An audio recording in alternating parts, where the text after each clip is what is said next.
They're one of the better hitters, batting over 440. Right fielder coming up.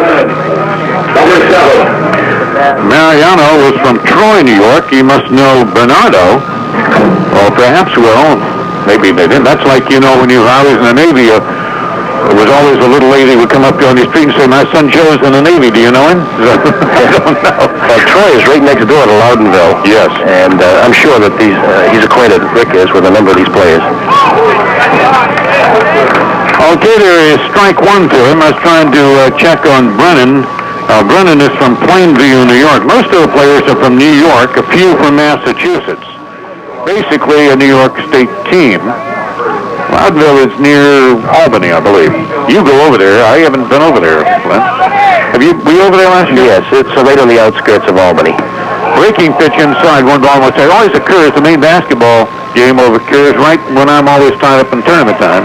So I haven't visited over there. I've had Siena here. 1 ball, 1 strike, 2 down. Nobody on Siena. Top of the first inning. Here comes the delivery. Fastball low. 2-1. So let's take a look at Mr. Morse. He's pitching 49 in the third innings. He's given up 35 hits, a 2.56 earned run average, and that's great considering the competition he's faced. Morse getting the sign in from Reynolds. And the delivery. Low.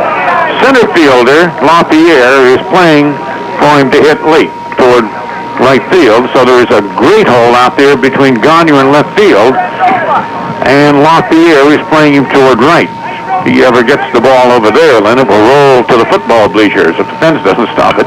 It's at late just the way they're playing him, back foul, though, out of play. They're counting on him not getting the bat around on it.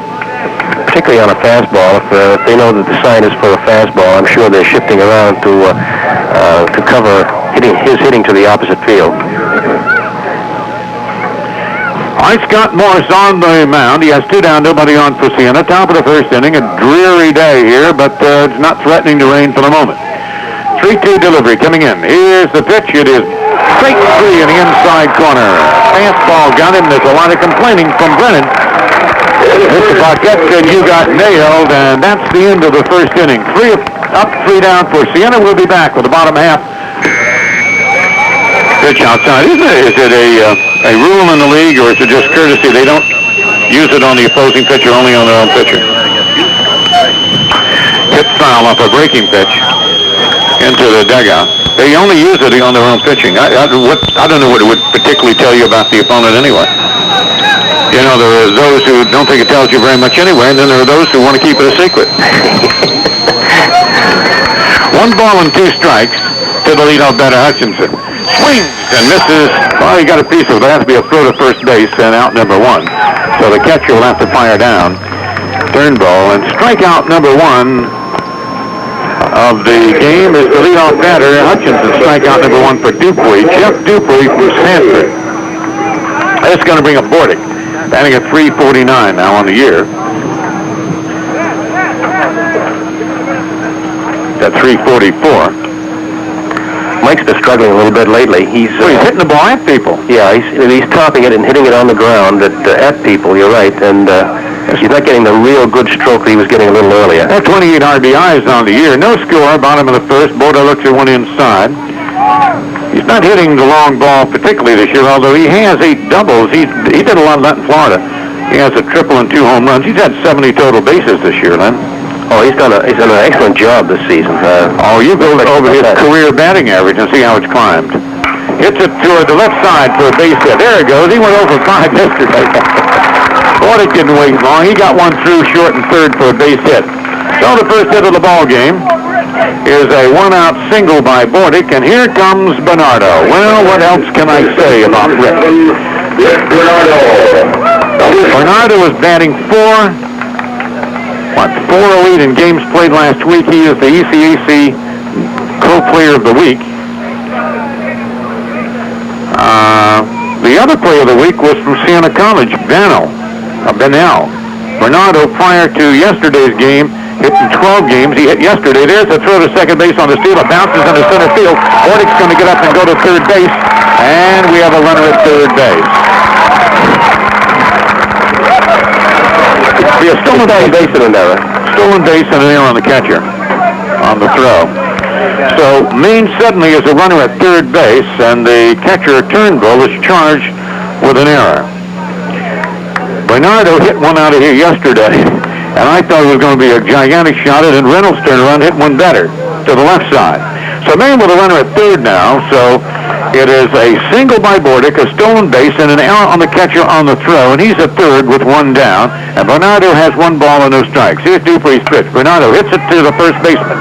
He looks the runner back to the pitcher covering Dupuis, and there are two out. So that was a nice play by Howard, the first baseman. Dave Howard, the freshman, and Danny Kane is up there. Kane, the designated hitter, batting at .424. Reached base 12 consecutive times against Southern Maine and New Hampshire. The string was finally broken in the second game of the New Hampshire doubleheader last Saturday when he grounded back to the pitcher in the fourth inning. He came in yesterday and upped his average from .409 to .424. Breaking pitch outside. That was a sharp breaking pitch. Dan Kane, the designated hitter from Surrey. Maine with two down, a runner at third base, no score, bottom half of the first inning against Siena. Dupuis getting the sign in from Turnbull at the belt now. Comes in with it. Kane looks at the one on the outside corner for a strike, 1 ball and 1 strike. So the Bears are threatening to get a run in the first inning. The clouds overhead are a lot like yesterday. I think it's a little more comfortable day than yesterday. The field's in great playing condition if we don't get any more weather on it. I Dupuis delivery. Kane files a breaking pitch back, and you're right, Len, he's throwing mostly junk at the moment. Occasional fastball. You ever talk to John Winkin about pitchers who throw junk? I don't. That's like a very long. I don't like that. You don't like junkies. Well, another complete game last night for Joe Johnson at Atlanta. Pitches way outside. He's 3-0 now, I believe. Joe Johnson beat LA last night. Former Maine star. Beat him 4-1. All right, the 2-2 delivery coming into Dan Kane. Hits it in the air to the right side. The second baseman, Van El, out on the outfield grass, will put it away for out number 3. So the Bears get a hit, and they strand a runner at third base. The error does not come back to haunt the catcher, and we go through one inning. It is Maine and Siena scoreless at the end of one, and we'll be back.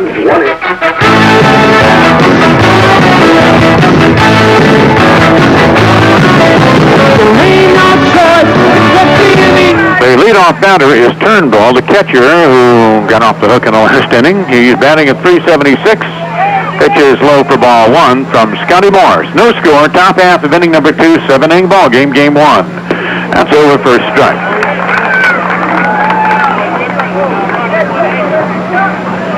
The University of Maine and Siena, very big series this weekend. Maine can just about wrap up a championship over this weekend in many ways. Here comes the delivery. Swings at a hot one and misses. 1-2. Turnbull, Alessio, and Howard in the inning. The playoffs this year are at McCoy Stadium at Pawtucket. Right after the Miami series, they will start on the 15th of May. Not far away. Hit that foul into the screen. He's throwing very good heat. I don't know, Len, we'll have to check on the numbers here by and by. And he looks like he's bringing that ball in the high 80s, maybe up toward 90. All right, the count is 1 ball and 2 strikes. He had 2 strikeouts in the first inning. He's got another one. Call strike 3. And a strikeout number 3 in the first 4 batters he has faced. So Morris is looking very, very good as Turnbull is out of there and Alessio comes up. Chris Alessio batting at .318, the center fielder. Alessio is from Schenectady, a freshman. He's going to see some good pitching here. Steps deep in the batter's box.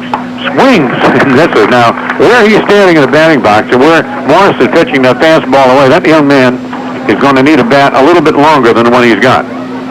1 strike. Standing deep and off to one side. Here comes Morris's delivery. hit in the air, foul. That will be out of play. Looks like a slider. And quickly 2 strikes on Alessio with Howard on deck. Reynolds behind the plate. Maine changed their outfield. They're playing everybody, if you notice, to come around late. Center fielder is playing toward right field, and Gagner's playing toward the line and left, and so there's a big hole out in left center field, but they're counting on Morse just blowing it by him. Morse gets a sign from Reynolds now, kicks and fires. Foul back off the end of the bat. And again, Alessio is having to reach for the ball, and Morse is working him on the outside corners. Howard on deck. No score, top of the second inning. Maine got a run to the third base, but did not score. We have 3 games. Maine has now won 21 and lost 18. The 41st game of the year. He comes around late, flies down the right field line. It will get up into the stands. And bravely, I'm not sure if that's Phil Matea, Maine's trainer down there or not. It looked like the assistant trainer, Mr. Matea, who ducked. Yeah, I believe that is. If it was Phil, he definitely ducked. 2 strikes. 1 out, nobody on. Morris gets set. Hit in the air toward Gagner in left field. Dave circles it, still up there, and waits for it to come down for out number 2. That thing was going to draw some rain. So Gagner, they had him figured pretty well. Gagner playing him dead on his tracks, and LaPierre was playing him full to come around late and go to right field. He hit a breaking pitch on that hit, George. A little, obviously, a lot slower than his fastball, and the batter was able to get around on it. The 6th batter now to face Morse here is up there. This is Dave Howard, batting at .272. No score. We're in the top half of inning number 2. Morse to deliver. Inside, ball 1. Game 2 will follow in about 20 minutes after the conclusion of this one if you're coming up here to Mahaney Diamond at the University of Maine. Tomorrow's game, 9 innings at 1 o'clock. Bowdoin will be in here on the 29th for a single. Bowdoin's got a pretty good team. It's a 2:30 game on the 29th. The pitch is hit late and down the line foul, down the left field line. He'll have 1 ball and 1 strike.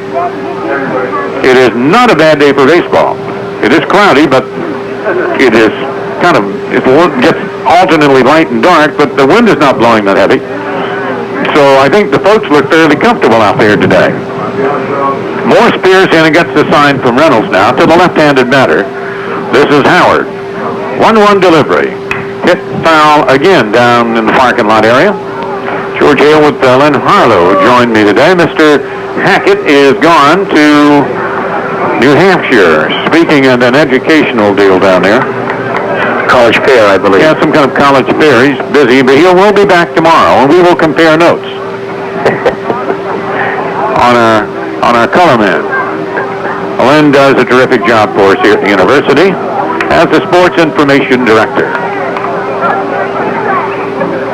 Director of communications or whatever. I don't know. Pitch is low. You got a title, Len? Yeah, I do, but it's very long. Reynolds is getting up slow.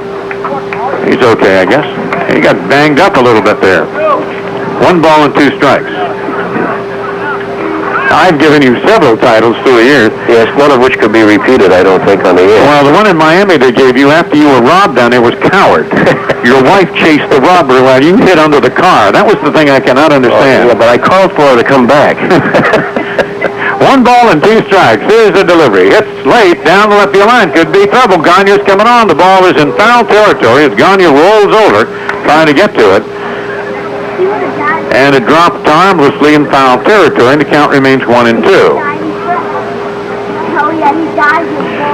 No score. We're in the top of inning 2. A little different than yesterday when we were running out of ink on the scorecard here. Siena has 1 hitter listed in the top 10, and that's Brennan, who struck out here once today. He's one of the better hitters in the league. Siena's a good team. They've won, 19 games? Yeah. 19-8, I think. 19-8. Not bad, but they've been losing in the league. Fouls it back off an off-speed pitch, 1-2. They're actually 19-8, but of their 8 losses, 5 came in the ECAC North, which hurt them.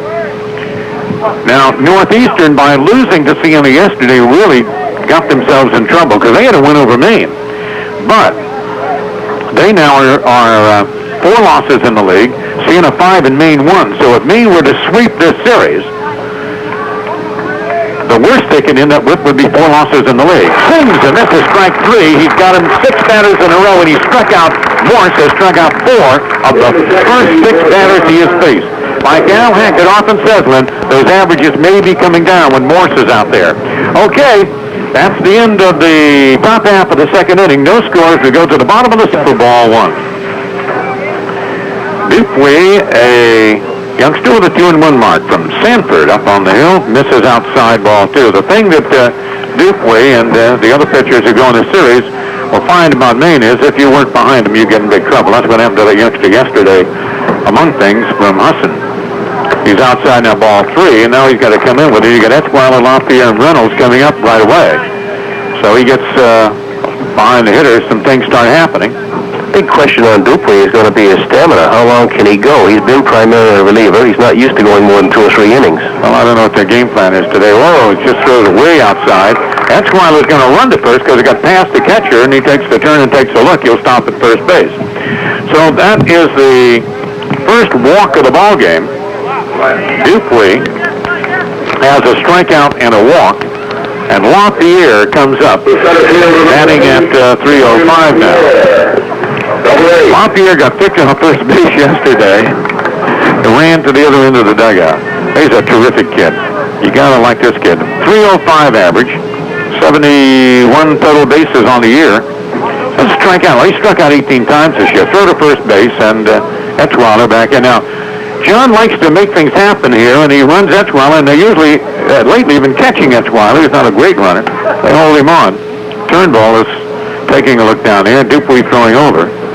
See how John decides to go. Dan has stolen 2 bases, but he's been caught 7 times. Yes, I know that. LaPierre squares with a bunt, takes it outside for a ball.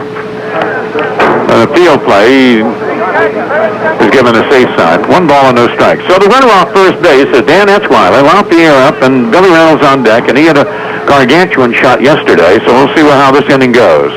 Etzweiler is not going. He attempts to bunt, misses.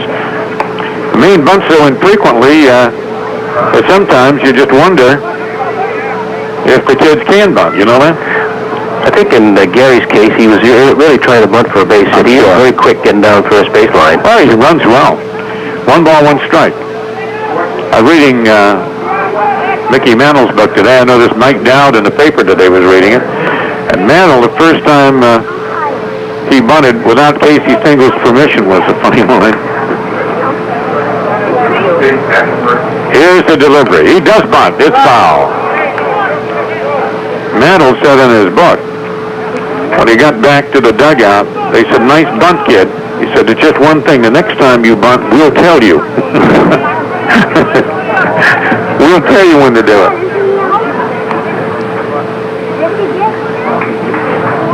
It's funny, I read the paper this morning and was reading about Mike Dowd reading the book, and I was reading the same book. I wonder if I'll draw the same conclusions. 1 ball, 2 strikes to LaPierre. Here's the delivery. A little low on a breaking pitch outside, 2-2. Runner off first base is Dan Etzweiler. No score, bottom of the second inning. Maine and Siena. Very big series this weekend at Arno. Happy to be bringing it to you on WABI and WBGW. Here's the shot to the left field side of shortstop, going to his right, and he can't come up with it, and it's a base hit. Mariano made a move on the ball, but he had started to move to the bag as Etzweiler had broken from first base, and it went right in the gap. So a single for LaPierre, hit number 2 for Maine, and now the tables are set for Maine. Billy Reynolds coming up, batting .284, and Reynolds yesterday hit still another home run. Now, Lynn, his career total is what? 26 for his career, George, and that's a school record. That's a school record for a career, right? Now, how many more to set the all-time team as a team? We need 1 more home run to tie the team record for 1 season. He bunts though in the air down the first base line, a fair ball, and they missed the tag. Everybody is safe. Trying to make the tag was the pitcher. Base hit. And they're going to give him a base hit. Base hit. He's given a base hit on that. He was running. He's not the fastest guy in the world, but it was right in the middle and coming in between Dupuy and Howard, the first baseman. Dupuy tried to reach out and tag him, couldn't do it, and everybody's safe. The bases are loaded for Gagne. So Dave Gagne is up there batting at .363, and Dupuy's got himself a peck of trouble. Bases loaded for Maine and nobody out in the second inning. Gagne hits it to right field. That's it well. Gets the run in. Brennan will draw a beat on it. Takes it for the out. Here comes the tag. The runner will score. That is Etzweiler. And going to third base now will be the runner from second. And it is Maine 1, Siena nothing, as Gagne drives the run into deep right field and does his job. Scoring on the play is Etzweiler. Going over to third base, Lafayette. And Reynolds is still on at first base. One down, and Dutil is up. He was hitting the ball hard yesterday, batting at .284. So Maine takes a 1-0 lead in the bottom of inning number 2. Dutil, the batter, out of Winslow High School. Freshman 5'9" player, right-handed hitter. Coming alive here late in the season, really beginning to hit now. He's had 7 doubles now, 3 triples, and a home run. Dupuy fakes the throw to first, wheels and looks back at third. Runners at first and third, so Gagne gets an RBI to up his total. He's been hitting well lately. There is a hit down the right field line. It is being chased into foul territory and gets past the right fielder and drops harmlessly as Brennan chased it into foul territory. If he'd caught that ball, George, it was another sure run because Lapierre would have scored easily from first base on that. He was diving for it. One down. Runners at first and third. Getting a little dark here at the Mahaney Diamond again. So Dupuy, the youngster pitching from Sanford for Siena, a sophomore, is trying to get out of a big jam. He had bases loaded, nobody out. Now he has a run in, one down. Runners at first and third. And Dutil, the batter, with Hutchinson on deck. Dupuy comes in. Breaking pitch over for a strike. Pretty good crowd considering what kind of weather we've had here lately. This is the first game of 2. Here's the delivery. Low. Ball 1. Very, very dark here at the field. We're hoping we don't have to deal with a dripping, dreary day today. It's dreary, but we hope the rain stays away. Breaking pitch misses inside, and he's coming, throwing a hard breaking pitch that is missing. He's missing with it inside. 2-2 delivery now to Dutil with 2 men on. 1 down. Maine ahead 1-0. That's going to be, it should be ball 3, I thought. Dutil runs to first base. He thought it was ball 4. He's got to come all the way back. The freshman's a little embarrassed. He's laughing and coming back. He thought it was ball 4, and that's 3-2. Well, then, unless we've forgotten how to count. Well, Dutil was down at first base saying, wait a minute, guys, I'm here. Move. All right, he's got a 3-2 delivery coming in now. Dupuy gets set, and the runners break. It is strike 3, called to throw to second base. He's in there safely. The ball was dropped. I think he had it anyway. He'll get a stolen base. Reynolds does not run all that fast. A little better throw no matter had him. Turnbull threw it down there. So runners at second and third, 2 down now. As Dutil is called out on strikes, and Hutchinson is coming up. The coach has come out to talk to the home plate umpire. I wonder if he's checking the count or something. Why? You got a strikeout. I can't understand what he's trying to check. Unless there's a change in the lineup. The lineup problem that he thought that he might have had the lineup down wrong. He's got his card out. But Dutil batted in his proper position. I don't know, nobody's out. Here comes John out. I tell you, there are many mistakes you can make, but a lineup card is not one that Lincoln will make. He wants to know what's going on. So Tony Rossi, the head coach, is out, and he's talking to home plate umpire, and here comes John Winkin out, wanting to know what the problem is. Guys, they got runners on second and third, and the home plate umpire is talking it over, so we have a delay. Tony Rossi is an interesting individual. I talked to him a little bit before the ball game. He's a part-time coach at Siena. He teaches in the local school system there, but he's been at Siena as a part-time baseball coach for 20 years. And he's had some good teams. Yes, he has.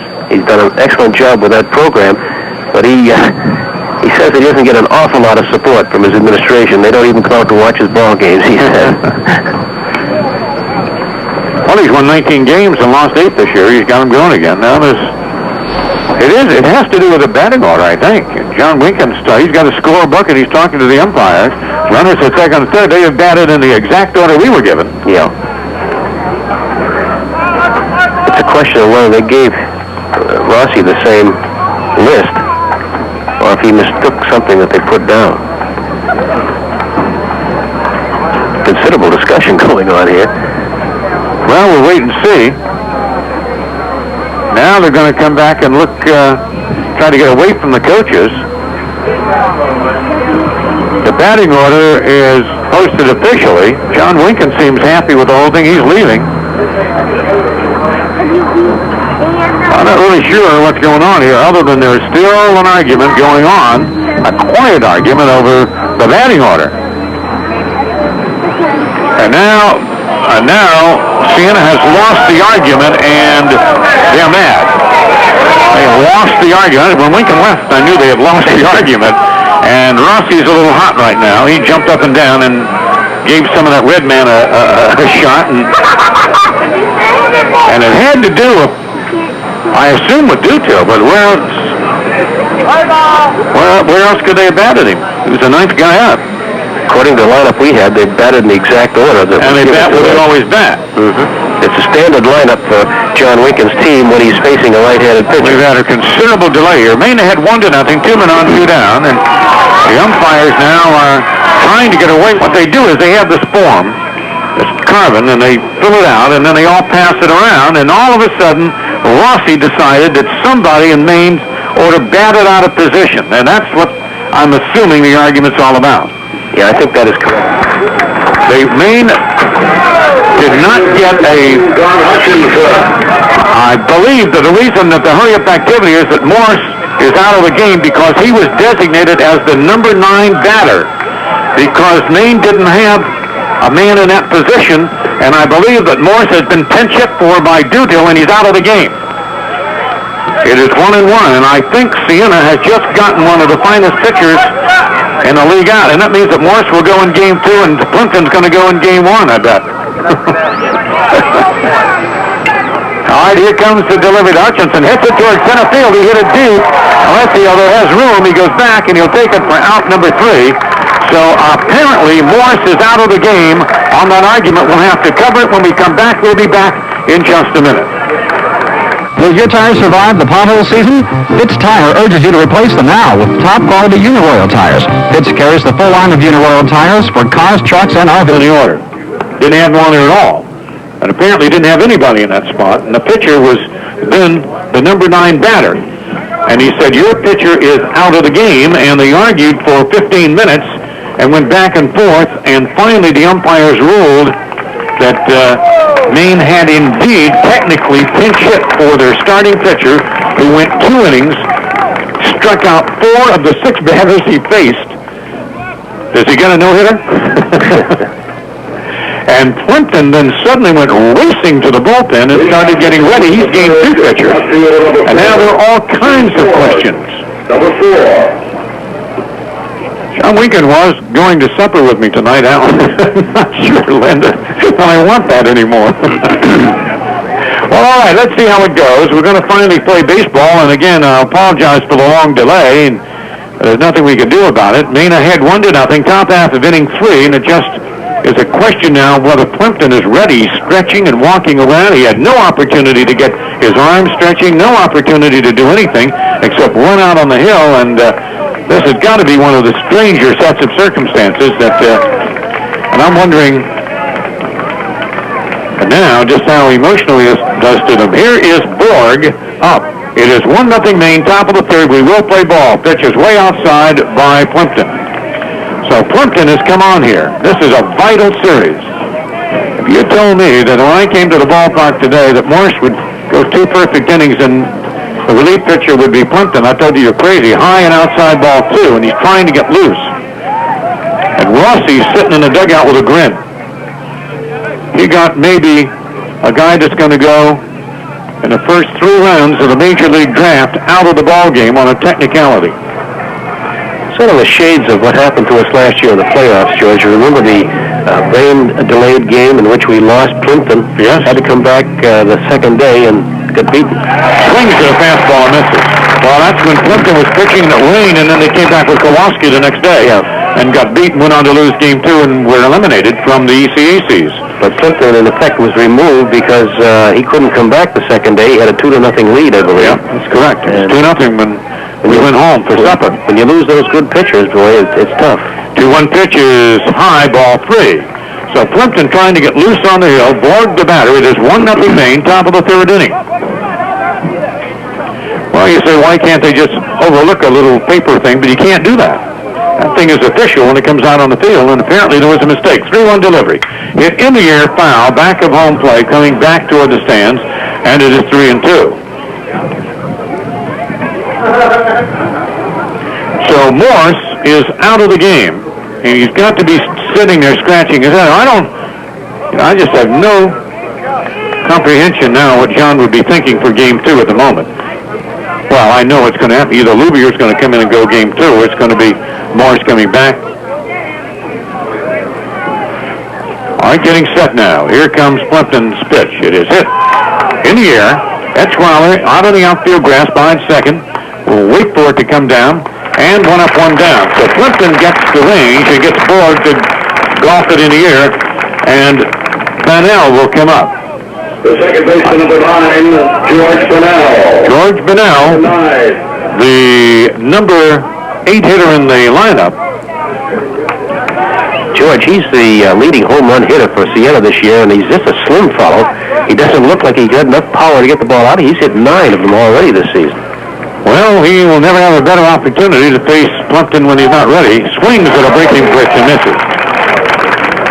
Getting very light here again at the ballpark. We had a long delay over that procedural matter. 1 strike. Fouls it back, strike 2. Jammed him, and he just got it off the handle. And so it goes.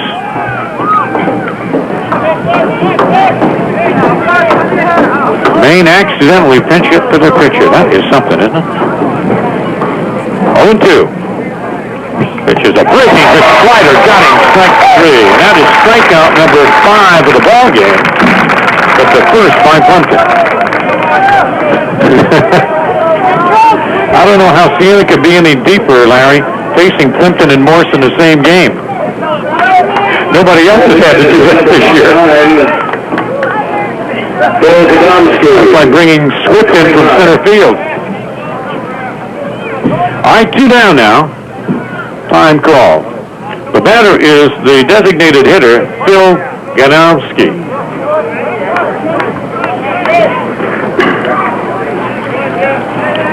From Albany, New York, a junior, fouls it back, strike 1.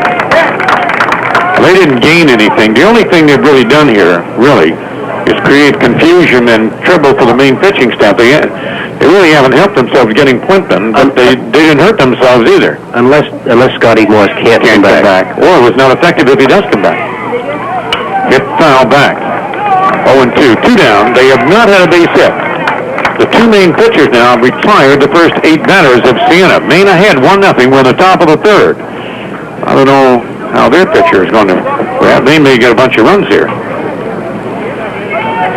Had the bases loaded and got out of it pretty well with 1 run. Swings, and this is strike 3. A sharp Major League slider. He struck out too. They didn't gain anything, I tell you. And the first guy to meet him was Scott Morse, who came out. So Plimpton and Morse had combined. Kate Emersonville Road, Hamden.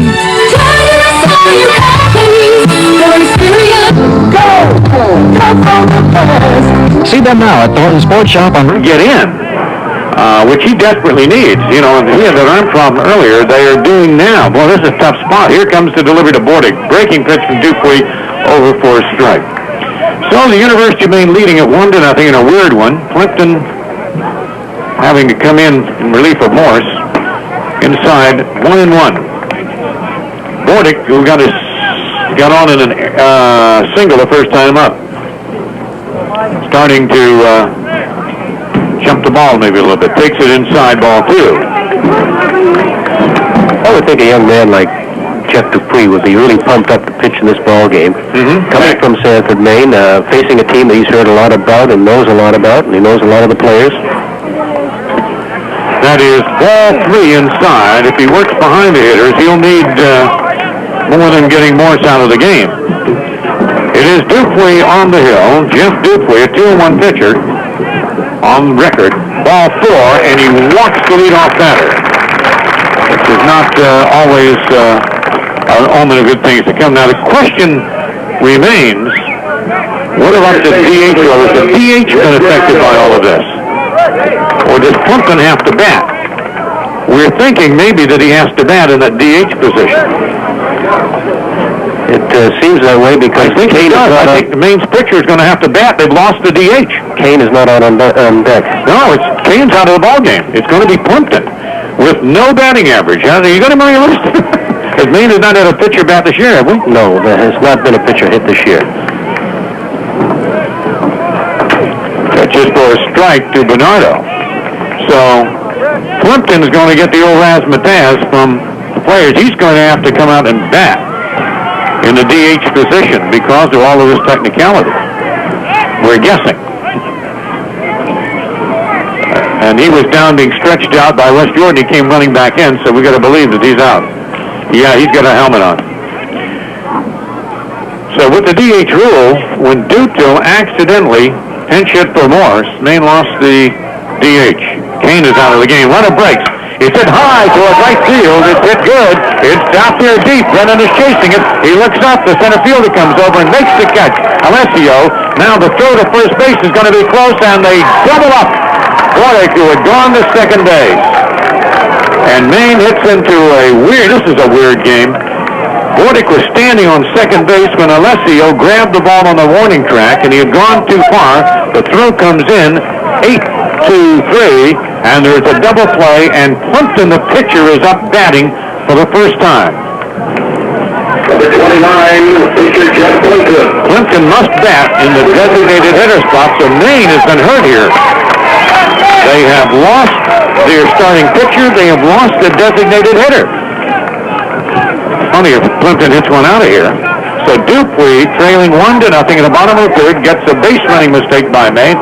Here's the pitch is hit by Plumpton. Foul. And the dugout's going wacky. Look at them down there. They're all out cheering Jeff Plumpton on.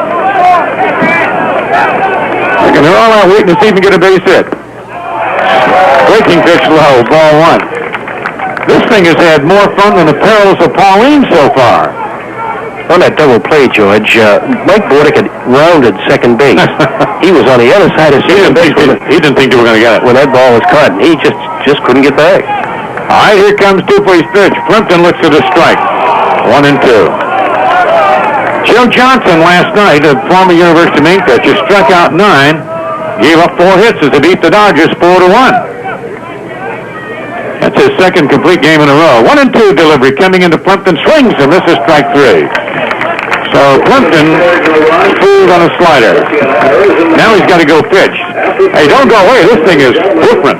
We completed 3. It is Maine 1, Siena 0. We'll be back. Teams in the northeast of the United States have a pitcher of the caliber of a Plumpton waiting to run in and pitch a game, though. You know, that's kind of weird. Well, it means a shaky game right now. Flaherty is the batter.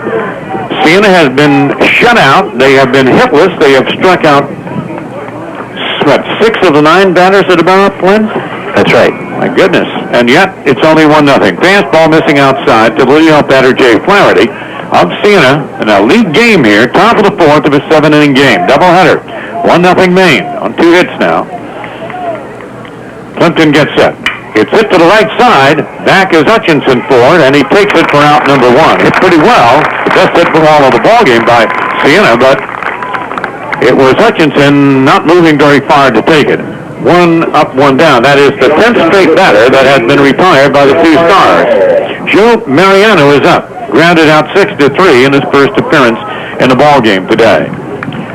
Maine will run on 2 hits. I can no longer predict what we'll do in game 2 for a pitcher. Game 2 pitcher is in the game now. Plimpton fires. Oh, swings and misses, missed it by a mile. He just is throwing a sharp slider. Yeah, his breaking pitch looks pretty decent, George. If he can spot that perfectly, as well as he usually does, he's going to be very tough. Joe Marinaro up there, Maine leading by 1. Strike 2 call. His name is, I'm going to call him Marinaro because of the umpire. Mariano is his name. 2 strikes to him. Nobody on, 1 down. Here's the delivery. Plimpton misses outside. Plimpton threw, 12 pitches in the 1 inning he was up there? That's right. 29 pitches thrown by Morse. So he could, I guess it's beyond speculation. We just have to wait and see. Here's the delivery. Swings and misses. Now that is strikeout number 7 in the ball game by the 2 starters, and that is the 3rd by Plimpton since he's been in. Number 7, Steve Brennan. And Brennan with 2 down. This, I tell you, Siena has ended up with 2 of the best pitchers in the, well, in college baseball, really, if you really want to look at it objective, 2 of the best in the same game. They've been no hit so far going into the 4th inning. So 2 outs in the 4th inning. Hit up the middle, and that's going to be drop in for a base hit. Little dying quail over second base for a base hit. There's the first hit of the ball game for Siena, and it comes by Steve Brennan. So they get their first base runner. Plimpton gives up a little soft shot that drops in for hit number 1. And that came after 11 batters in a row had been retired. 7 of the 11 struck out. So with 2 down now, Craig Turnbull, the catcher for Siena, comes up. So in one fatal swoop by a push of a pen or a lack of it, Maine lost their starting pitcher and their designated hitter. Weird. All right, the delivery. Fastball low. The hardest pitch, I think, that Plimpton has thrown. A little low. Maine 1. And Siena nothing. Sun trying to fight through the clouds here right now. Trying to get these 3 games in this weekend. Maine would love to sweep. It would just about wrap up the championship for them. But right now, I don't know what's going on. 1-0 Maine. In the 4th inning, here's Plimpton's delivery. Tight for ball 2. Well, that fastball just tailed right in on it. 2-0. Of course, that's the effectiveness of Jeff for that fastball, that tailing fastball inside, and it gets him to hit it off the handle, a right-handed hitter. Plimpton getting the sign from Reynolds now, gets set to deliver. Swing, never saw the pitch. He's out of the strike zone, 2-1. It was another one of those tailing fastballs. He just swung and hoped he'd make some contact with it.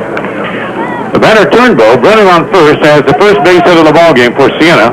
Maine has only 2 hits, though. They are ahead 1-0. Dupuy is doing a lot of breaking stuff, off-speed stuff, and Maine's not jumping him yet. Here's the delivery. Hit in the air, may be playable. Coming back toward the dugout, it will be off the dugout roof. Lincoln yelling at Reynolds as he came back. Count is 2-2, telling him to let it go. Bounced off the top of the dugout. We have 2 games today and 1 tomorrow.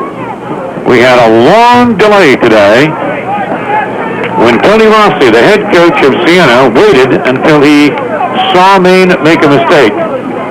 They had made a lineup card mistake, and he came out, and on a technicality, Maine had pinch hit for their pitcher, who had a no-hitter in the first couple of innings, and he was out of the ball game. And Maine's second game pitcher ran out there to start throwing, and they're still trying to get him loose.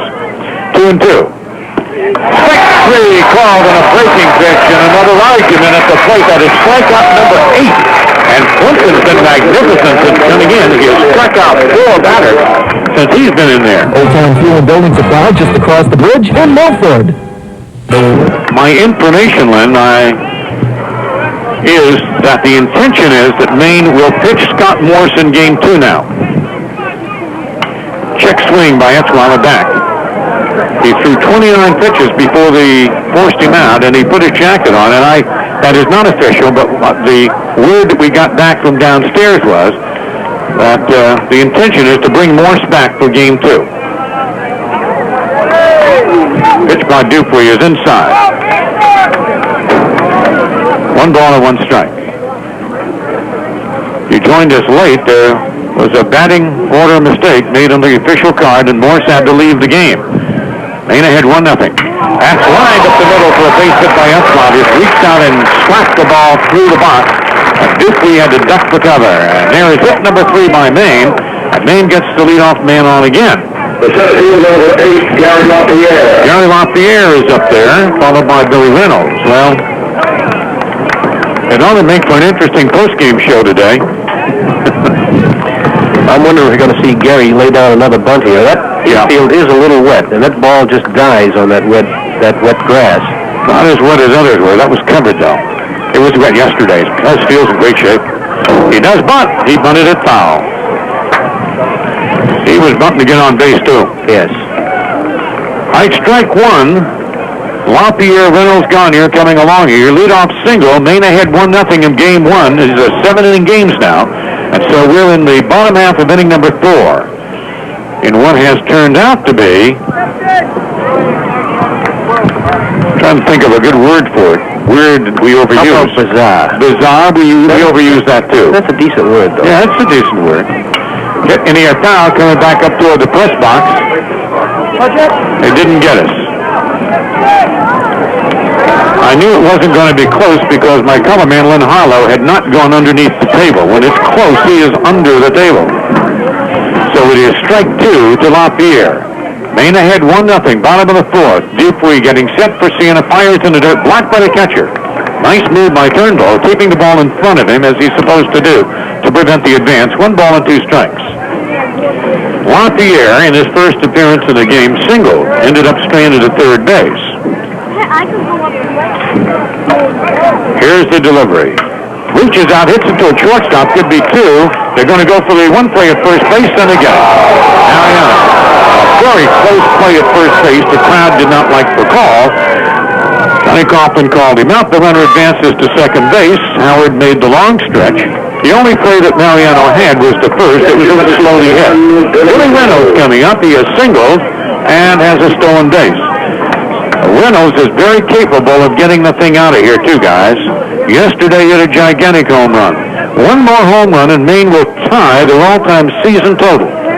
Every home run that Reynolds hits is a new mark because he set it a couple of games ago for a career. Swings and misses half-heartedly in a off-speed breaking pitch. Dupuy keeping him a little off balance with the breaking ball. Runner at second, 1 down for Maine, only 1-0. Plimpton on in a relief role. Is he officially going to relief role? Can't get a save. He's going to win or lose it. Pitch is low in the dirt to catcher again. Turnbull blocking it and keeping it in front of him in play. Jeff Dupuy is normally a relief pitcher. Siena called upon to play a lot of baseball this week, throwing everybody. Reynolds batting right-handed. Count is 1-1. Dupuy getting set. Backs down off the rubber. So Dupuy trying to beat Maine today with a lot of breaking stuff. Not shown us a real good fastball, but hasn't needed it yet. Here he takes the throw back to second just to hold the runner. Nobody there. Etzwell has been trying to distract him. He's been bouncing back and forth out there around second base. All right, he's set now and comes in 1-1. High, ball 2. Now Reynolds has Gagne in back of him, and then Dutil, the pinch hitter. You think we'll talk about this one for a while? I got to phone Hackett and tell him this one. He's down in New Hampshire. Here comes the pitch. Swings and misses. Another of those pitches, something off it. Breaking pitch, not coming in too hot. 2-2. Another John Winkin on a 1-run ball game. Even with Plimpton out there once more than what he's got. Especially the way this officially now a bizarre game is going. In the bottom of inning number 4. 2-2 to Reynolds. Fouls it back, another breaking pitch. He hasn't thrown 3 or 4 fastballs, I don't think, in the game. He spotted a few. I think he threw some to Danny Etzweiler his first time up when he walked him, and they were all outside. and he's gone pretty much to his breaking ball since then. All right, Reynolds getting set now. Dupuy getting the side. Looking to pitch second and delivers. Outside and high. Well, he's throwing nothing but junk. He's struggling a little behind the hitters, which means a kid like Reynolds now, he's got a good fastball. Maybe it's time to throw. I'm sure Reynolds is thinking another breaking pitch. He's been throwing a whole bunch of them. Billy getting set. Here's the delivery. Hits it in the air to the infield.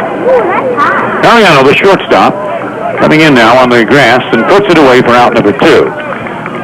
So it's up to Dave Gagne now with a runner in scoring position. Gagne has an RBI, fly deep to right field with the bases loaded and got a run in, the only run of the ball game. So David now called upon to try to get another one. He's up his RBI total to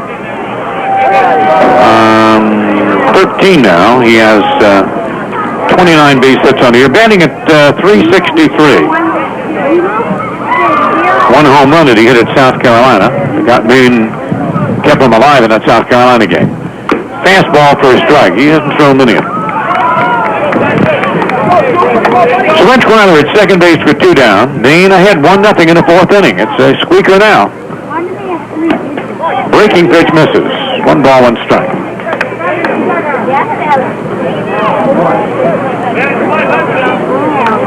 Gagne has been moved defensively from right field to left field. Another breaking pitch missing. If he stays alive, it is Dutil on deck. Imagine having Danny Keene and Morse go in the game all at the same time. That's a double blow. There isn't any question about it. Double whammy. All right, 2-1 delivery to Gagne. Hits it in the air, but foul. It will come back out of play over toward the freshman field. What are we calling that field now, since there's no more freshman baseball? Practice field? Yes. Right. Change the nomenclature. Football team continues to have their spring practice. Their blue-white game is coming up May 3rd in Portland. They're going to have a big time down there. All right, 2 balls, 2 strikes to David Gagne, the co-captain of the team, with a runner at second base. In the bottom of the 4th inning, Maine ahead of Siena in a vital game, 1-0. And some rather interesting things have happened here. Weiler still continuing to bother Dupuy, who keeps wanting to throw back there. Plimpton has come on and been magnificent in relief, though. Gagne hits it round for the fourth. Hits it goodbye. David Gagne's looking at it now. Gone!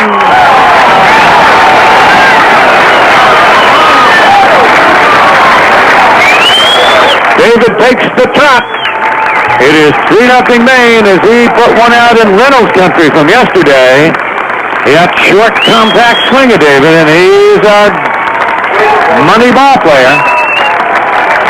Look at him laughing coming across the plate. That's kind of the Harvard trot he gave us that time. So Gagne gets Maine the distance maybe they need. It is 3-0 on his second home run of the year, and he crushed that ball.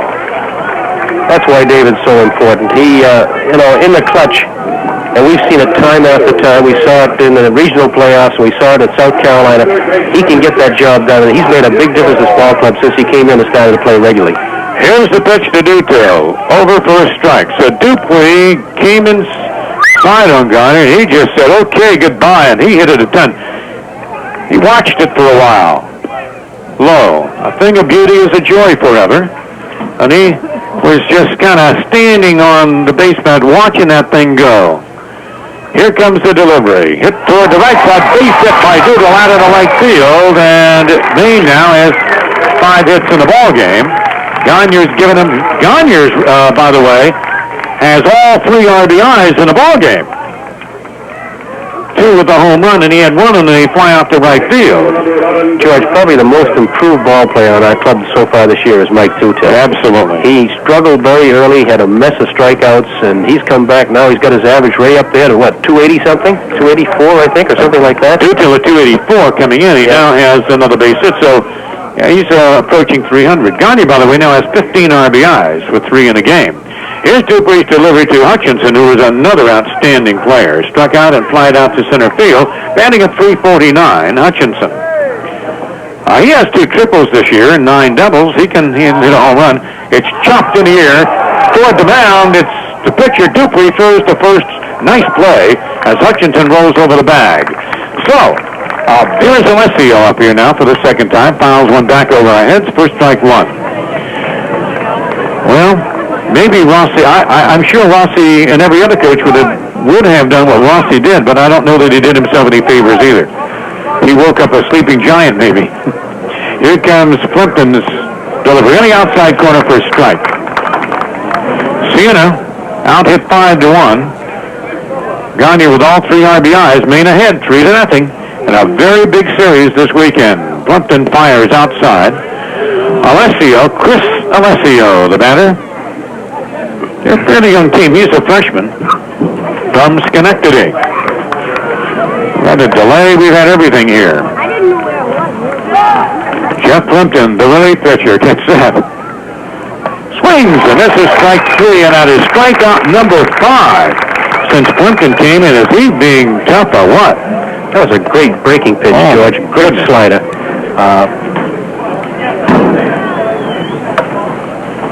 He's faced with 8 batters now, Lynn? That's right. He's faced 8 batters and struck 5 of the 8 out.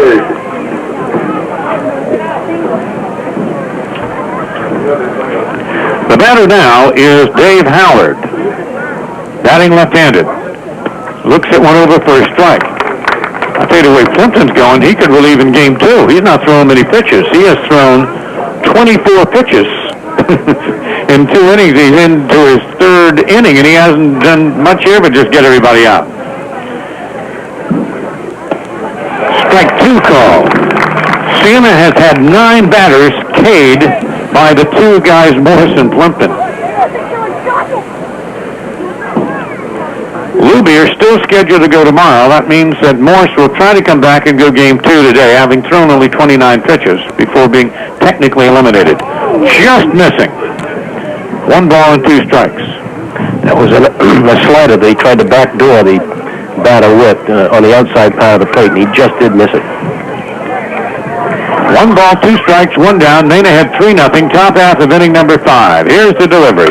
Hit toward right field. Hutchinson will draw a bead on it, comes in and puts it away for out number 2. One of the few balls they've gotten to the outfield. Now, they have had only 1, 2, 3 outfield putouts. 2 to right field and 1 to left field. The rest have been Ks and ground balls. A brilliant performance by the 2 guys. I'm not sure that John Winkin wants them both in the same game, but the way it came today, if you joined us late, we are in the 5th inning. Maine lost Scotty Morris when they made a lineup card mistake. Forgot to put his name down, Dutil's name down. Jammed him, fouled it back. Rossi, the coach, came out and said, "You've just lost your pitcher," because Dutil just pinch hit for him. A long, maybe 22-minute delay ensued, and the umpires finally ruled indeed that Morris was out of the game. Maine then rushed Plimpton into the bullpen, got him warmed. In between innings, Wes Jordan gave him some stretching. He's out there pitching brilliantly. And Maine's ahead 3-0. Strike 2 off a breaking pitch missed. He just threw another major league slider at it. Borg, the batter, and he's trying to just simply mow him down here. This is probably the best that I've seen Plimpton throw since the start of the season. Maybe we've got something new. We don't tell him he's going to pitch, just go warm him up and throw him in the game. Look how he's pitching as well as he can pitch right now. Great performance. Here's the delivery. Swings, and this is strike 3, and that is strikeout number 6. And he has struck out 6 of the last 9 batters he has faced. Inwood, Cherryfield, Bucksport, Blueville, Machias, Ball action. It's hit in the air by Bordick toward first base. Howard looking up into the leaden skies and pulls it down for out number 1. Micah jammed on that pitch, hit it right off the handle. Oh, he's not pitching too bad. No, he's pitching a very fine ball game, particularly for a fellow who has been primarily a reliever. But I'm sure that he's pumped up in this particular effort. He's throwing very well. Well, the way it's building here now, Siena's going to have to face Morris twice in the same day. Rick Bernardo, who is up now, is consecutive hitting. Long shot by Bernardo. It's gone if it stays clear, but it's going to curve foul. Bernardo, his hitting streak is now, what, 13? 13 in a row, yes. And is 0 for 2 today. He hit it out, but he hit it out foul. 1 strike to Bernardo. Dupuy getting the sign now. It's set to deliver. Sidearm drops down. It is low, ball 1. So Dupuy from Sanford, not having a bad game really. He's got a 5-hitter, but he gave the big shot up to David Gagne.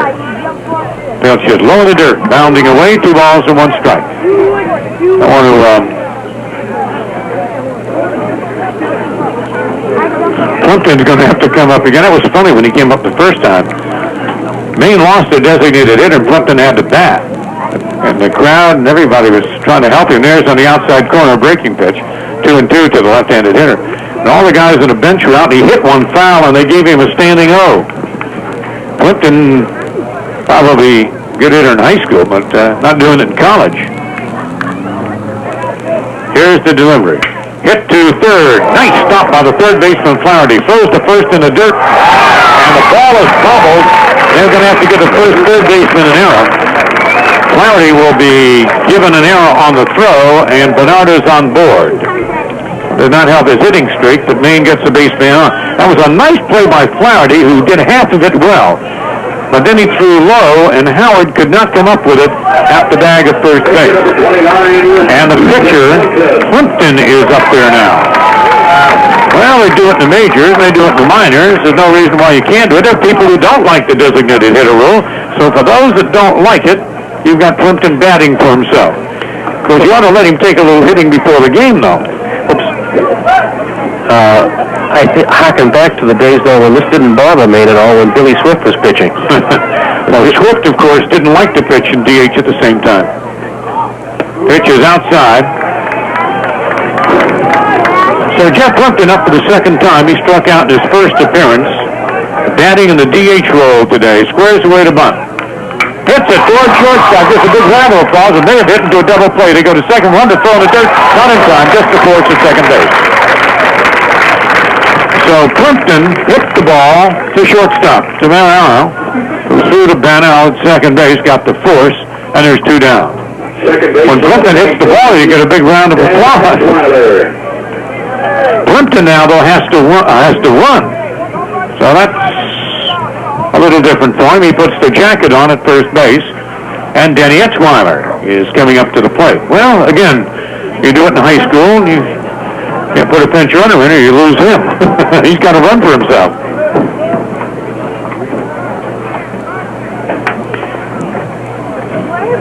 Well, those National League stars can do it.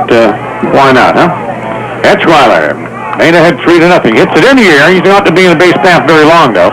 It's hit to left field. Borg is out there and gets it for out number 3. So we've gone through 5 innings, and the University of Maine leads Siena by a score of 3-0. We'll be back for the 6th inning in a moment.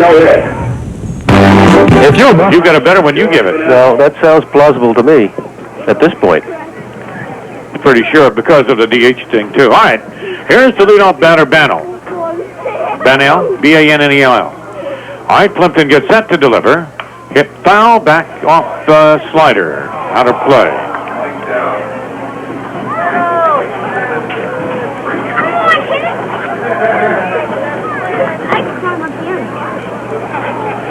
Three runs on 5 hits. David Gagne's home run gave Plimpton some distance. Hit to shortstop. Bordick on about 4 hops. Throw to first base. 1 down. Siena has not been able to get to these 2 guys. Morse didn't give up any hits or any walks. He struck out 4. Plimpton, in relief, has given up 1 hit, no walks, and has struck out 6. There have been 10 strikeouts between the 2 pitchers. And Siena's averages have been coming down in a hurry. All right, Plimpton getting set now. Fastball inside to the designated hitter, Gadomski, the number 9 hitter in the order. Inning of 379. 3-0 Maine. We're in the top half of inning number 6. Dark day, but no rain. Field is in good shape. Outside, ball 2, 2-0. So Morse threw 29 pitches before he had to come out of the game, and the word we got back up was the intention is to come back with him in game 2. 7-inning ball game, particularly. Just a long layoff. I don't know what they will do to get him ready. High ball 3. So Plimpton, for the first time, is behind 3-0 in the count. Why didn't you say so? We'll take the in-between game break, no matter who wins this one, and be back for game 2. 3-0. That's the first walk of the ball game given up by a Maine pitcher as Plimpton walks the number 9 hitter Godomsky, and Flaherty comes up. So he now has walked 1 and struck out 6 and given up 1 base hit. We'll have about 20 minutes in between games. We call that the Sam's Italian Sandwich Break. For those who have time. For those of us who work, we just don't get much done here. Jay Flaherty up there, batting right-handed. Pitcher gets set. It is to second base. Etzweiler boots the ball. Everybody's going to be safe. Error on Etzweiler and a tailor-made double play. Etzweiler came up, charged the ball, kicked it off his glove. Would have been a perfect double play. Step on second, throw to first, but Danny booted the ball, and everybody's safe. And that is the first error of the ball game, and Plimpton did what he was supposed to do. He got a ground ball. But Etzweiler sent John Winkin to the back end of the dugout with that one. And we're going to get a pinch runner. Chuck Vaccarino will come in and be the pinch runner at second base.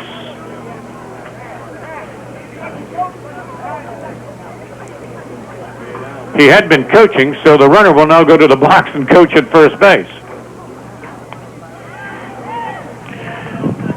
So Chuck Vaccarino comes in to run, a little guy from West Nyack, New York. Now we have 1 out, 2 men on, and the batter now is the tough Joe Mariano, who was 0 for 2 today. Comes in batting at .361. So Maine really should be in the dugout right now. But an error is an error, and that happens in all kinds of games. Maine had 3-0, top of the 6th inning. The shortstop, number 13, Joe Mariano. Joe Mariano up there with a chance now to get Siena College on the map. Swings and misses, strike 1.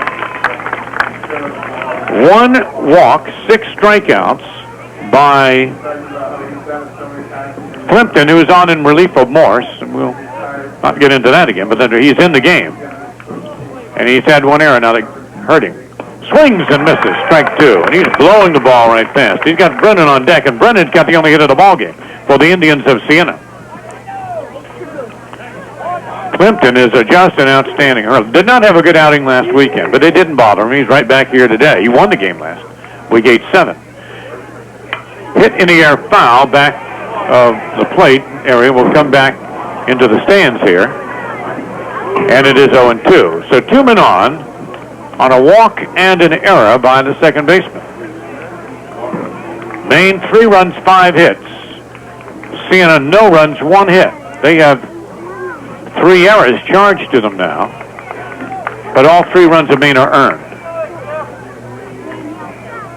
Plimpton 0-2 on the batter with 1 down, 2 men on, and they'll call time. So Mariano steps out of there, and Steve Brennan, the on-deck hitter, now waiting to get his licks. 2 men on. Siena's not going to get too many opportunities, so this is a big point in the ball game for them. Game 1. Strike 3 called, and he knew it. That is strikeout number 7 by Plimpton, and the 11th strikeout between Morse and Plimpton in the game. Another great slider, George, that major league slider, and he has that working today. Now he's got to be a little careful with Brennan. He's a good hitter, the number 3 hitter, batting at .440. Brennan is one of the top hitters in the league, so he's got 2 men on, and he must be careful with him. Brennan today has a single and has struck out. Breaking pitch for a strike. You know what's happening to them? They have not seen sliders, I don't believe, this year, because those pitches are breaking right over. And they're just looking at the umpire. They're absolutely buffaloed by it, Al. And those, Al, I keep calling you Al. I'm sorry. I didn't mean to insult you. No, that's perfectly all right. I'll call you Al Hackett occasionally, but I know I know the difference. You have hair. Gray, but you have some. All right, here comes the one-strike pitch. Well outside. Ball one, strike one, 2 down. But really, when you see the batter doing that on pitches, turning to the umpire and almost quizzically saying, where the heck is that thing? They're not seeing it. And, you know, with 11 strikeouts, they are not seeing it at all. I mean, he won't get a base hit. I'm just saying that they're having trouble seeing the ball, as they say. All right, here comes the delivery. Sharp slider, missing 2-1. He's pitching very fine to him. He has reason to. So the University of Maine Black Bears, they had 3-0 with 2 down in the top half of the 6th of a 7-inning game. Do not want anything to happen to him now. They want to get this guy out of here and head for the dugout. 2-1 delivery coming in. Almost hit him. So he's going to take him 3-1. It was a tailing fastball. It ran right in on him. The University of Maine and Siena College battling here at Orono in game 1 of 2. A vital game for Maine. They could really ramp up the league this weekend. Here comes 3-1. Ball 4. The bases are loaded. So Plimpton's going to have to face Craig Turnbull with the bases loaded. That is walk number 2. And John Winkin knows now in a 7-inning ball game, even with Plimpton out there, he's got to have a man come in here on the hill and do a job. And Reynolds comes out to talk to him. Plimpton has given up 1 hit, but he has walked 2 in the inning, and there's the error that should have gotten him out of it.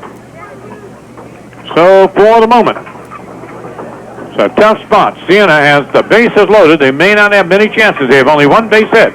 We're in the 6th inning of a 7-inning ball game, so they have only 4 outs remaining, and Maine ahead 3-0. And Turnbull is the batter, batting .376, has struck out twice, once to Morris and once to Plimpton. The right-hander gets set to deliver. Here's the pitch with the bases loaded. Check swing foul. Tried to get out of there, and he got it off the handle back foul. So Plimpton with 2 down will try to pitch very tough here. Craig Turnbull for the Indians of Siena. Batting right-handed, deep in the box. Gets set. Hits it back to shortstop. Bordick will throw to first base. That's it. An easy ground ball to the 3rd out. So Plimpton toys around with a little trouble, but nothing happens to hurt him. To buy to complement all of your favorite beverages. You'll hit a home run at any... You can't get a better deal than that, really. Get out of a bases-loaded situation, and now the University of Maine Black Bears are going to the plate here in the bottom half of inning number 6, leading at 3-0. Here's the delivery. Breaking pitch to Lapierre for a strike from young Jeff Dupuy of Sanford, pitching for the Indians of Siena. Second pitch is hit in the air toward right field. Brennan coming in and will put it away as he had to call off the second baseman, Bennell. Brennan for out number 1. I got to say about Dupuy, he's pitched pretty good game, Len. He's only thrown 79 pitches, including the 2 pitches he threw to Gary Lapierre in this inning. So he's certainly conserving his strength, and he's throwing strikes. Billy Reynolds, who hit a home run into orbit yesterday, I couldn't see quite where Gardner's came down today. They were both about in the same area. Well, David's was more inside the foul line. Yesterday's Billy's was hooking. Yeah. They both hit him a ton, I'll tell you that. Ball 1 to Billy Reynolds. Reynolds today has singled and popped out to the shortstop.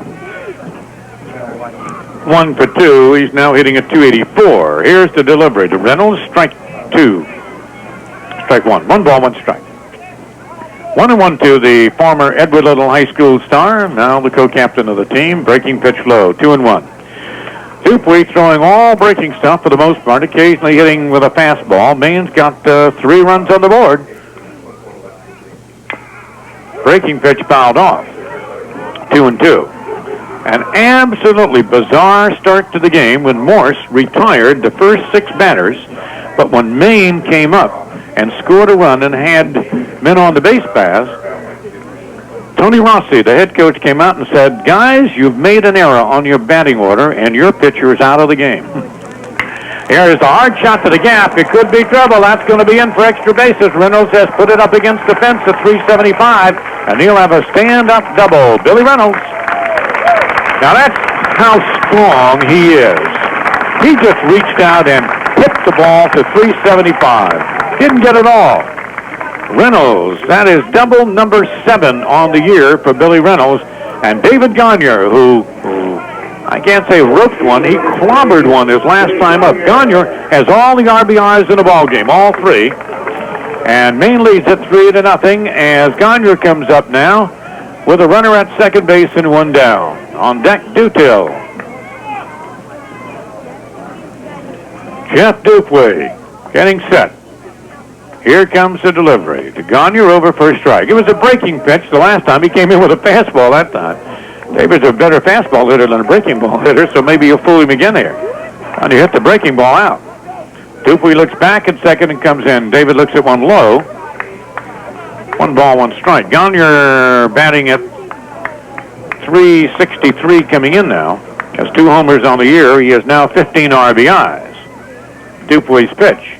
Breaking pitch missing. He thinks he got squeezed, so he comes flying off the mound, and he's not happy at the home plate umpire.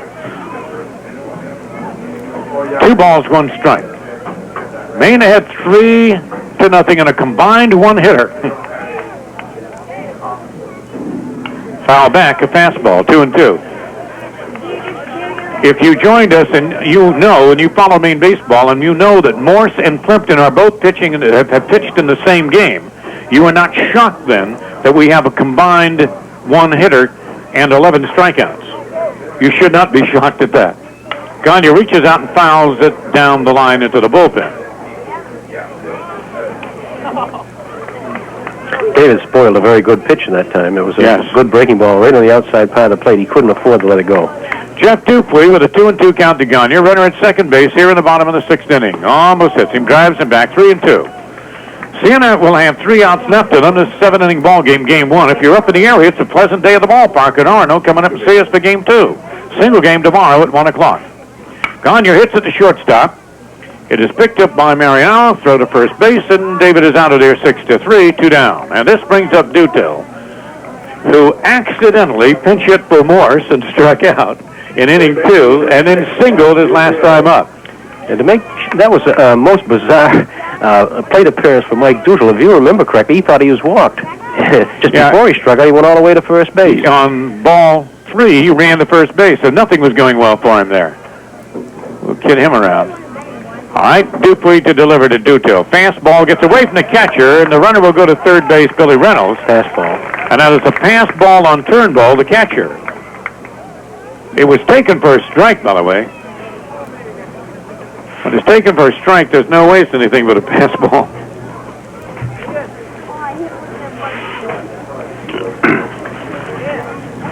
Maine ahead in this vital game. Remember, they have only 1 league loss.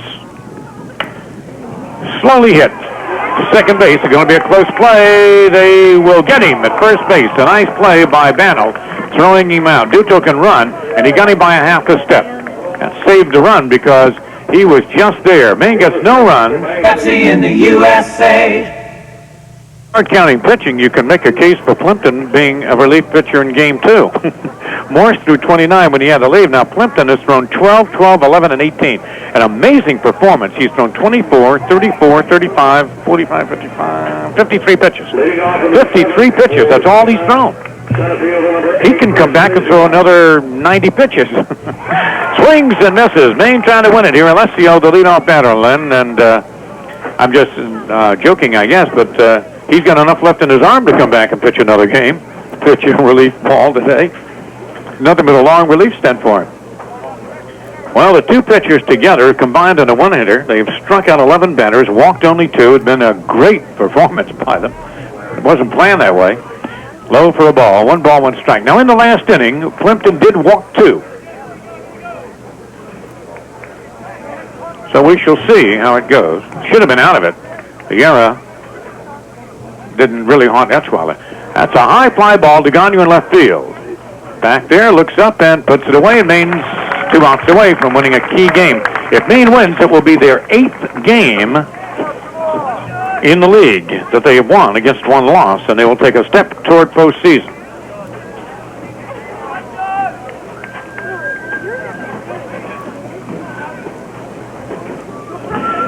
But what a bizarre set of circumstances this one has been today. Maine 3, 6, and 1. 0, 1, and 3. All right, here's the delivery by Plimpton. Swung on and missed by Howard. Plimpton has, since he's come in, has thrown under 60 pitches. He has walked 2, struck out 7, given up 1 base hit. Incredible by these two guys. Here's the delivery. Over for strike 2. Change up. 1 down. Maine trying to win their 22nd game of the year. Right? And they're trying to win their 23rd, George. 23rd. They're Right. 22 and 18 now. Right. Hit back, weakly foul off a slider. 0 and 2. Maine is now 7 and 1 in the league. This other team, Siena, is 7 and 5. So a loss here today is going to really do them in. The key is that Maine sweeps this series. They have won the league, technically. They have to play Vermont, but they could do no worse than 4 losses. So basically, they would have swept this series, even though it's not official, and they would have won the league just about. Slowly hit down the line. It will be picked up by Plimpton. Fires to first, 2 down. So Plimpton has been absolutely magnificent, considering how he had to come out. You know, he was sitting in the dugout, kind of playing with that lead ball, just throwing it around, getting ready, and all of a sudden, they yelled at him, run for the bullpen, because Morse is out of the game because he was accidentally pinch hit for. And he had to get loose. Wes Jordan had to give him stretching exercises between innings. He comes in, strikes out 7, walks 2, and a base hit, and he's got 2 out in the last inning. An amazing performance. Here comes the delivery. High it inside to Borg, Steve Borg, who was 0 for 2 today. That was a slider that didn't break and went right over Borg's head. A memorable performance by Maine. They lead it 3-0 here.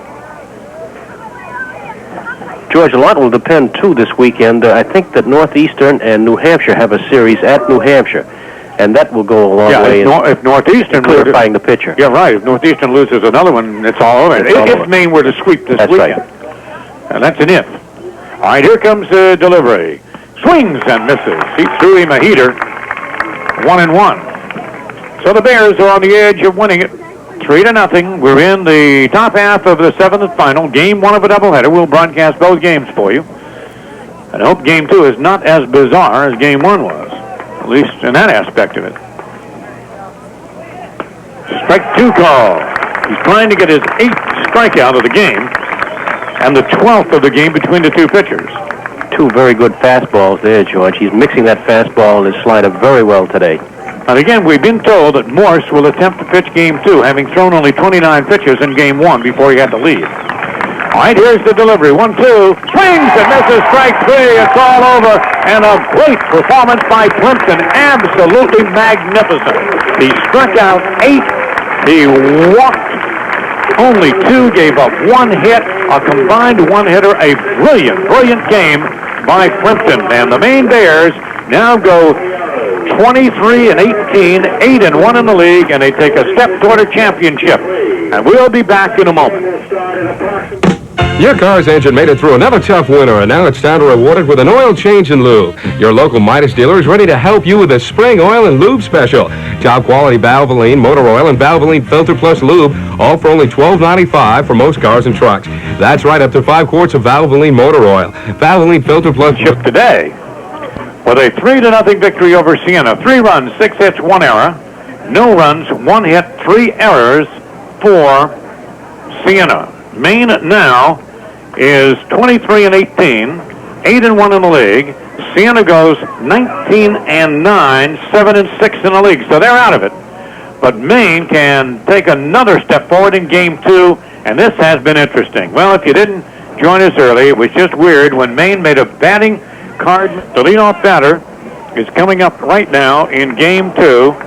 This is Jay Flaherty, and we're about underway. Morse delivers low for a ball. Well, Maine won the first game 3-0 on a brilliant combined one-hitter of Jeff Plimpton and Scotty Morse, who's back out on the hill. Here's the 1-0 delivery to Flaherty.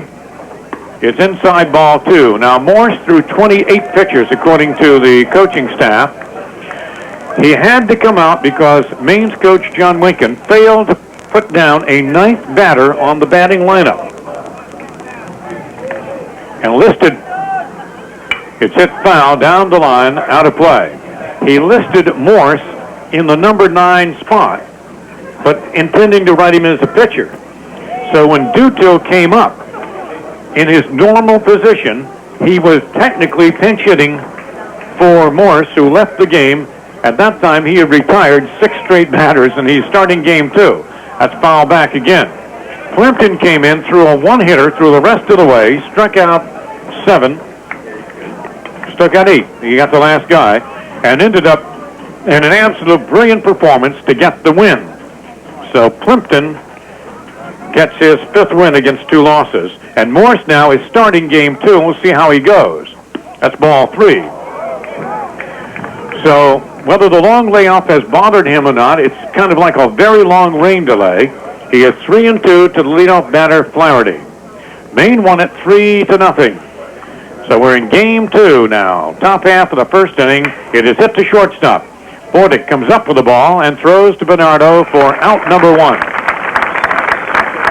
So the crowd enjoying it. There was a lot of buzzing around Lynn Harlow. I will say much this for John Winkin. When I saw him downstairs, I looked at him, and he looked at me and he shook his head and said, "I did it." Yes, he didn't mince any words about that. There was no question. It was his mistake. He said, "I knew I was wrong, and I told the plate umpire that I was wrong because I knew we couldn't stand up under a protest." And Rossi apparently waited until they got him out of the ball game. Didn't help him any, Here's the pitch over for a strike to Mariano, who's batting in the number 2 spot. Well, they only had 1 hit in the first game, so let's see what they can do in the second game. Here's Morse, inside with a fastball, 1-1. And only time would tell with the long, because he did all the stretching and warm-ups, and now it's had to get loose again for game 2. Only time will tell what the effect is going to be on him. 1-1 pitch. Outside ball 2, 2-1. He'll have plenty of attention. Wes Jordan, Maine's trainer, has been with him. And the team physician, Dr. Archambault, is also here. So there's plenty of advice being given on about his arm and what to do with him. Here's the delivery. On the outside corner for a strike, 2-2. And he's throwing pretty good heat. Now we'll have to go down and check that number and see what he is throwing. We'll send our runner down. Here comes the 2-2 pitch from Scotty Morse. It is hit down the line foul along the right field line. Like he took a little off it. And Mariano is now on the count 2-2. 3 runs, 6 hits, 1 error. If Maine sweeps this weekend, they really can't lose the title in the league. And if they sweep and Northeastern loses a game this weekend, then obviously they've won it all no matter what happens in the Vermont series. Here comes the pitch. Outside, he's going to go 3-2. Well, he's taken 2 batters now to 3-2. So he is throwing quite a few pitches. Now, I did not get a chance to talk to John with all of that excitement about how long he wants him to go, and he'd throw in relief. All right, here comes the 3-2 delivery. It is hit down the line foul. It was a good pitch. Outside of first base, up against the fence, and it stays at 3-2. Plimpton was smiling when he came by. I asked Billy Reynolds what he had because he looked awfully good up here, and Reynolds said he had a great catcher with him. He said, yes, he was very, very good today. All right, here comes the 3-2 delivery. That's low ball 4, and it was a tough pitch. And Morse thinks he got squeezed a little bit. He came off the mound not looking too happy at the home plate call.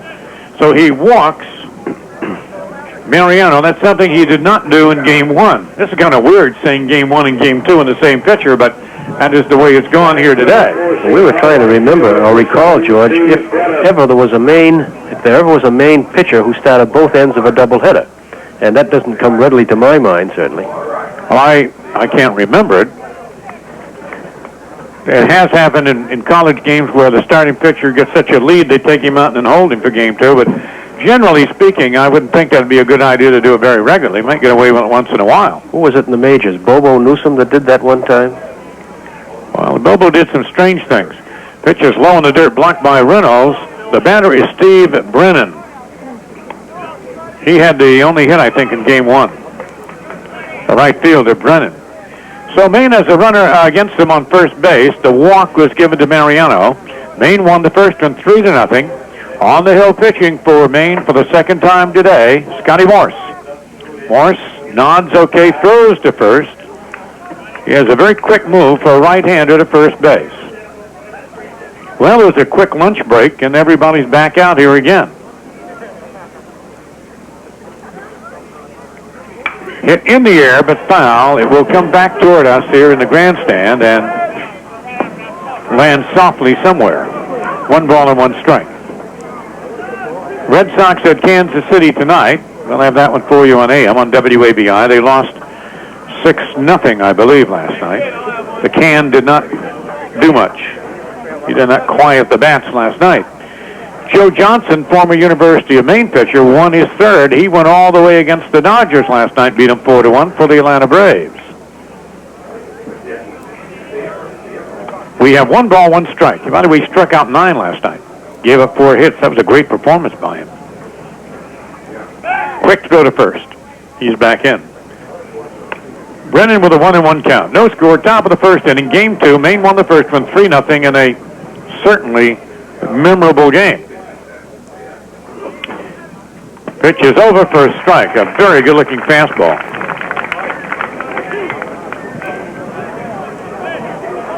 He buzzed that one right in.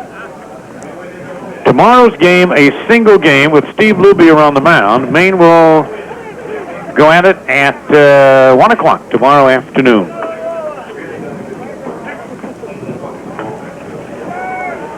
Siena in trouble in the league now. They are now 7-6 in the league, I believe.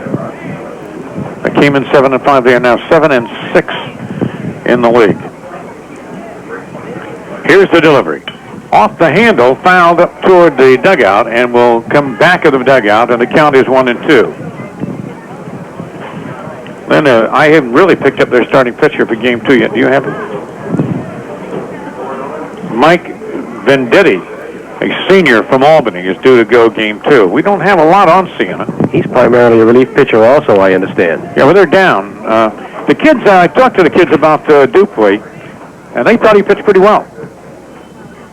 Breaking pitch, hit to the right side. It's going to be a long way for Hutchinson to come. He can't get it. That's why they can't get it. Runners will go first and second. That's a base hit. The throw back into second, not in time.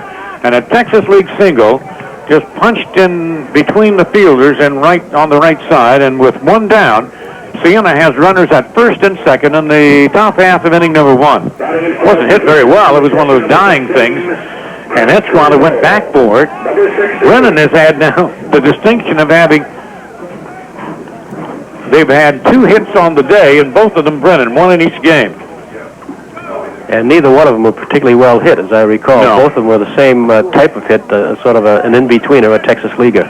Craig Turnbull is up, the catcher, and he will face Scotty Morse, who is on for the second time on the day. Morse getting set. High and inside. 1 ball and no strikes. 2 men on. Scotty is not pitching bad. He walked Mariano. Then he got that little dying shot by Brennan there, and a Texas leaguer. Fastball low. Well, you know, you can't really tell how effective Morse is going to be after that long layoff.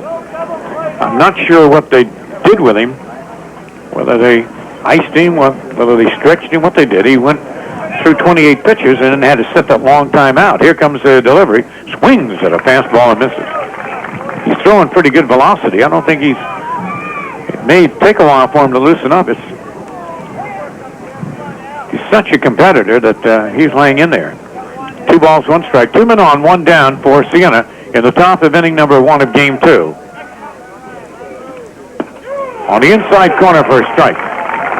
The one thing that Siena is doing, which I think harmed them in game one, and I believe was starting to harm them in game two, is they complain on every call. It's not unusual for New York teams, by the way. No, really. Not unusual. You ought to see St. John and a couple of those teams do it. But it doesn't help them at all. 2-2. Hits at the third base. A bad hop off Dudo's glove. That's making a run. Now they're going to send the run home. The throw to the plate's going to be close. No, he'll score. That was a bad hop. It was not Dudo's fault. It came up quickly and took a bad hop, went off his glove out into the outfield. That scores a run from second base. It is 1-0 Siena. I don't know that they've gotten two. It was hit pretty hard. He was thinking two, but it came back up and went over him. And Morse has not had very much luck here. He had a bad hop single off him, a Texas League single. And Alessio, the center fielder, is up there. It is 1-0 Siena in the top half of inning number one. Kind of a strange start to it, Al. Yes, a lot different. Both games. Both games strange. A lot different from last game, certainly. All right, here's a comeback of Morse. He's going to go to third base for one. The return throw to first base. The batter fell down, double play. The batter, Alessio, fell down. He gets into a 1-5-3 double play. It was back to the mound, went to third base for the force out on Brennan coming down, and then the batter, Alessio, fell down. And he's a little bit injured as he's limping, and he's out of there on a 1-5-3 double play. 1 run, 2 hits, and Maine will be up at the bottom of the first inning. This game has just been different than everything else. Both games. We'll be back in a minute. If your muffler has gone bad, here's some good news. The Economizer muffler from Midas, now only $19.95. Bring your car or light truck into your nearest Midas shop for a free muffler inspection. And if you need it, Midas will install the Economizer muffler for just $19.95. You'll get a great muffler, plus the fast and convenient. Maine trailing 1-0. Different start to the game. Let's see how long that lasts. 349 hitter, and the pitcher out there is Venditti. Right-hander. Here's the delivery. Side for a ball. That first inning, George, to show the difference, Scott Morse threw 25 pitches in that first inning. In the first inning of the first game, strike one. He threw 14. I haven't had any thoughts that he would go all the way in game two. I'm sure John's thinking maybe try to get him a lead and get him through 3 or 4 innings and then get some help. Try to get as much out of him as he can today, get those innings thrown. Here comes Venditti's 1-1 pitch. It's inside, ball 2. Hutchinson came into the day batting at .349. In game one, he did not have a base hit. He went 0 for 3. Here's the delivery. Inside, ball 3. So Venditti works behind him. It is 1-0, but Maine has not been up yet. I don't know what Venditti's got. We'll see. He's a senior, 6'2" player out of Albany, New York. Siena trailing Maine in the league. Here's a chopper back to shortstop. Nicely picked up there by Mariano. Throw to first base. 1 up, 1 down. So Hutchinson grounds out on the 3-1 pitch. Mike Bordick is coming up. Bordick now started today batting .344.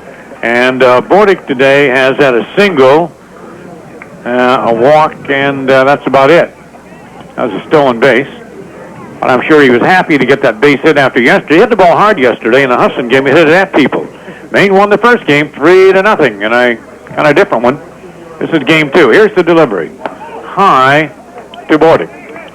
Gagne had all 3 RBIs in game 1, including a 2-run home run, which gave Plimpton, who pitched brilliantly in relief in that strange situation. That's over. It looked like a changeup got him. That is 1 ball, 1 strike. So Bordick battling here against Mike Venditti. The losing pitcher was a Maine boy, Jeff Dupuy, who pitched pretty well. Gave up only 6 base hits, scattered around. He made that 1 bad mistake to Gagne. There's a shot to shortstop again. Arenara with it, throws to first base. 2 down. 2-6-3 plays, and Rick Bernardo coming up. His 13-game hitting streak has been stopped. First baseman number 7, Rick Bernardo. He hit 1 good shot that went out of the ballpark foul, and other than that, he went fairly quiet in game 1 for him. He got on once and ended up at third on an error. He walked and He did popped out. He did hit that long fly ball, which was actually hit into a double play. Remember, the ball was caught around the 375-foot mark out there in right center. Yeah. Takes it outside for ball one from Venditti. Maine trailing 1-0. We're in the bottom half of inning one. Nobody on. 2 down for the Bears. Here comes Venditti's pitch to Bernardo. The inside corner, first strike. 1-1. Danny Kane, who was cheated out of playing in game one, is on deck. Did he get up? Yeah, he must have been up once. Pitch gets through, 2-1. The reason was when they made the mistake in the batting order, when Maine did, and batted Dutil, which technically they had put Morse into, that took the DH away from him. Kane had to leave the game. And Plimpton had to bat in that spot. He hit the ball once. Bernardo takes it inside ball 3, and Danny Kane is on deck here. Maine trailing 1-0. 1-run, 2 hits. They were kind of interesting hits. One off just dropped in, and the other was a bad hop single that Dutil was set for when it came running up on him. Venditti's 3-1 pitch. Bernardo takes ball 4. So Rick goes to first base, and Danny Kane will be up. Danny Kane batting at .424. I don't know.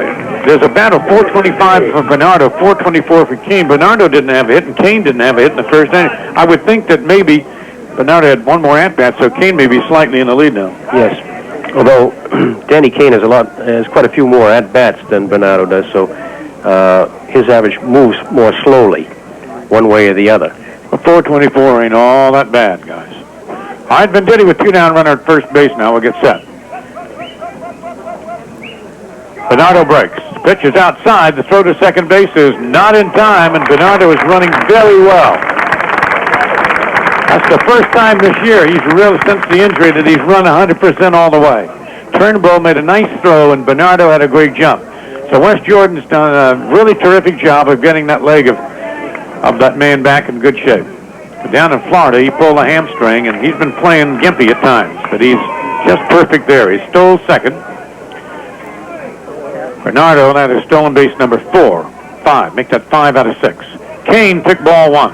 Here and now, umpire calls timeout. Too much time. No pitch. 1 ball, no strikes. That pitch on which Rick Bernardo stole on, it was a good pitch, and the throw was letter perfect. Rick simply outran the ball. I thought that was the best he's run all year. He just really flew down there. Sun desperately trying to break through. In fact, a patch of blue upstairs. Tomorrow's 9-inning game at 1 o'clock. That's a breaking pitch upstairs. 2 balls and no strikes. Maine down by a run in scoring position at second base. Danny Kane at the plate with Etzweiler on deck. Same lineup for both clubs just about as game 1. 2-0 delivery. Venditti gets set. Kane looks at a slider for a strike. 2-1.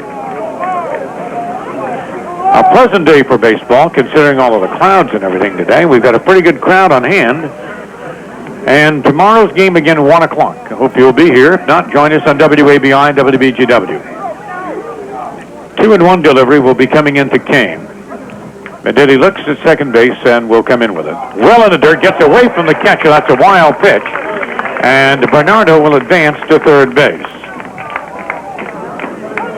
Threw that well outside the plate and hit in the dirt. So a wild pitch charge to Mike Venditti. And a tying run now at third base. 3-1 pitch will be coming in, but 2 are down. Kane, who is a tough customer. Kane with 41 RBIs to lead the team. He has 11 doubles, 5 home runs, 78 total bases this year. 3-1 delivery to Kane. Ball 4. So the runners are at the corners, and Danny Etzweiler coming up. Etzweiler batting at .350 beginning today. Etzweiler has walked and scored in game 1. He has singled and flied out. He went 1 for 2. Etzweiler batting at .350 coming into the day. Has 11 doubles on the year. That He and Kane are tied, I believe, in that department in doubles. He also has 3 home runs. He is a very strong player. He's a good athlete. All right, Venditti with 2 men on now. Runners at first and third, 2 down, 1-0. Breaking ball outside. They have thrown the breaking stuff pretty much all day, Len. Yes. Few fastballs, they keep them off stride. They're throwing a lot of relief pitching today because they're a little down in their starters. So Rossi.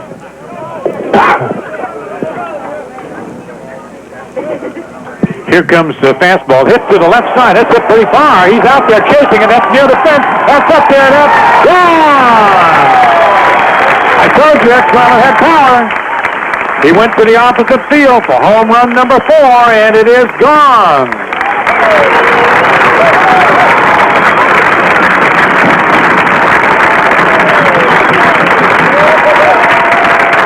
Three to 1 Maine as Danny Exweiler put it over the left field fence, and Lynn, that thing was hit hard. We have been commenting on his strength, and the Allentown, Pennsylvania player just went to the opposite field with it for his 4th home run of the year. George, that ties the university's record for most team home runs in one season. At what? 38. 38 home runs.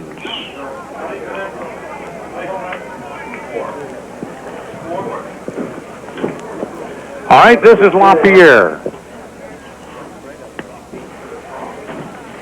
That ties the all-time single-season home run record at 38 for the team. They're going to break the record this year. More baseball to go. Here's the delivery. Hit slowly. Back to shortstop. It's going to be a tough play. And he'll run the ball. We'll look for the scoring on it. Looks like a base hit. Base hit. That's an infield hit as he was moving. LaPierre with 2 down gets on board.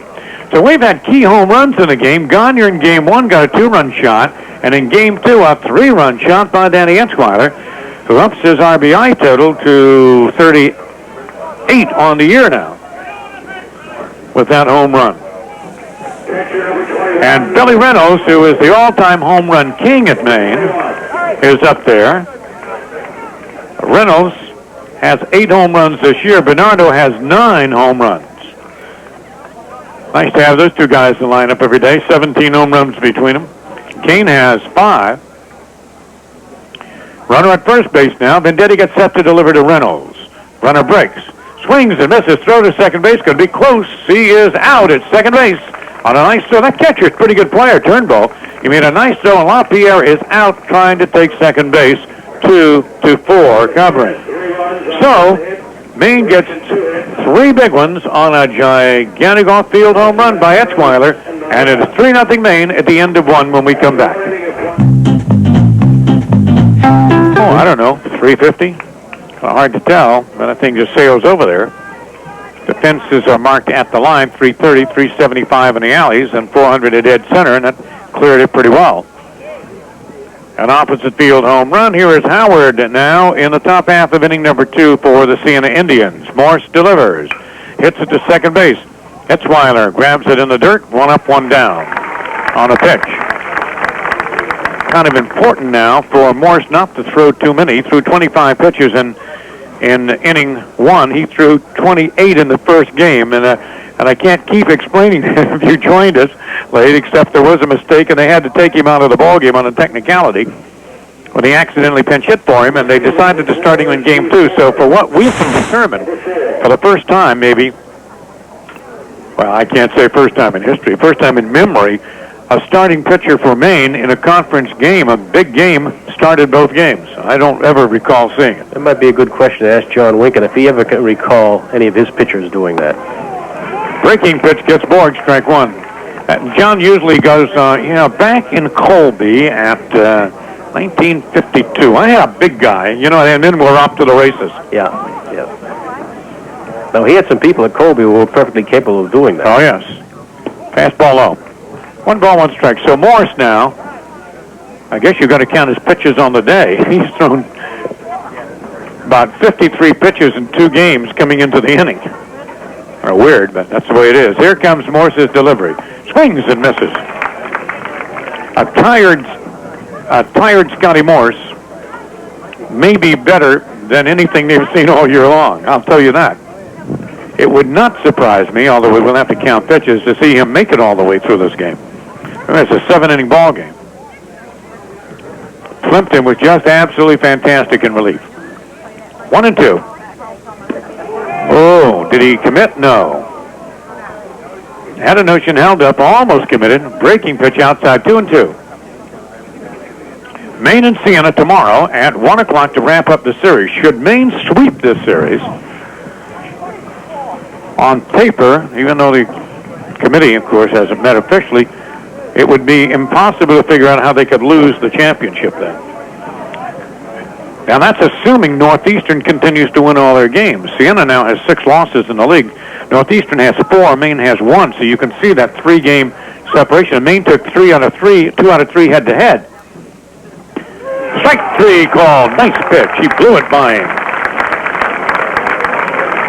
Strikeout number 1 in game 2. Second baseman number 9, George Bonnell. So there's 2 down. So if Maine were to win this one and win tomorrow, for all intents and purposes, Maine will have won the ECAC championship and would advance to the playoffs no matter what they do the rest of the way.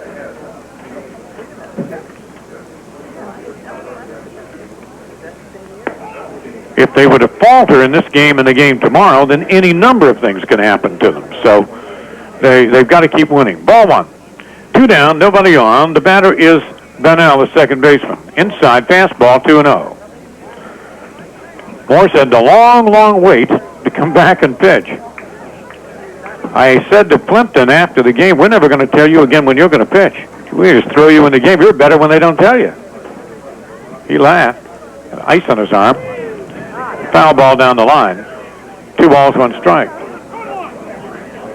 It was kind of different to see him trying to get ready in between innings, and he had Wes Jordan stretching him out down in the bullpen area on Wes's big cart that he carries down there. Wes drives this electric cart with all this food around. And they moved the sandwiches off and put the pitcher on there. Swings and misses, strike 2 off a fastball. 2 balls, 2 strikes. We got the whole medical staff here today. We haven't had any injuries, but they've been advising. But they're there. The Mahatma is sitting down there with him. Mack is with us today. Here comes the 2-2 delivery. Hit foul. Mac Maycumber sits on one side of Wes, down on the cart. Wes is on the other, and they kind of counterbalance each other, so it won't tip over.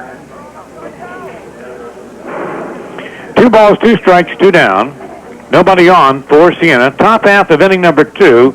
Maine had 3-1 on a home run by Etzweiler to clean the bases. An off-field homer. He is strong. Number 4 in the year for Etzweiler. 2-2 delivery. Hit in the air to right field. It's Hutchinson coming a long way. It's going to be, taken by Etzweiler, who collides a little bit with Hutchinson, and a little miscommunication there. And it looked like it might have been Hutchinson's ball. But John will talk to him when they come in and try to get that squared away. It is caught by Etzweiler for out number 3. That's the end of the top half of inning number 2. We'll be back here in just a moment with Maine ahead 3-1. Mobil 1, the superior synthetic motor oil from R.H. Foster, is the perfect lubricant for your passenger car or light truck engine. The professionals at R.H. Foster will show you Mobil 1 provides improved engine lubrication, reduced engine friction, better fuel mileage, increased engine life. We were just talking over the possibility here about if Maine should end up sweeping this series, what would happen. There is a game, Lynn, that was never played, which could figure in, which might be a possibility. Here's Billy Reynolds facing Venditti. Maine ahead, 3-1. Pitch is over for a strike. Maine played 2 out of 3 with Hartford. 1 was never played, and they said they would play the game if it meant something in the league.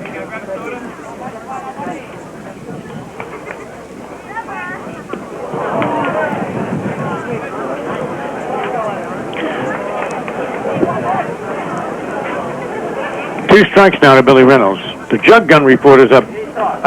You talk about Scotty Morris. We'll talk about him just a second here. Billy Reynolds, leadoff batter for Maine in the bottom of the 2nd inning. Takes one inside and high.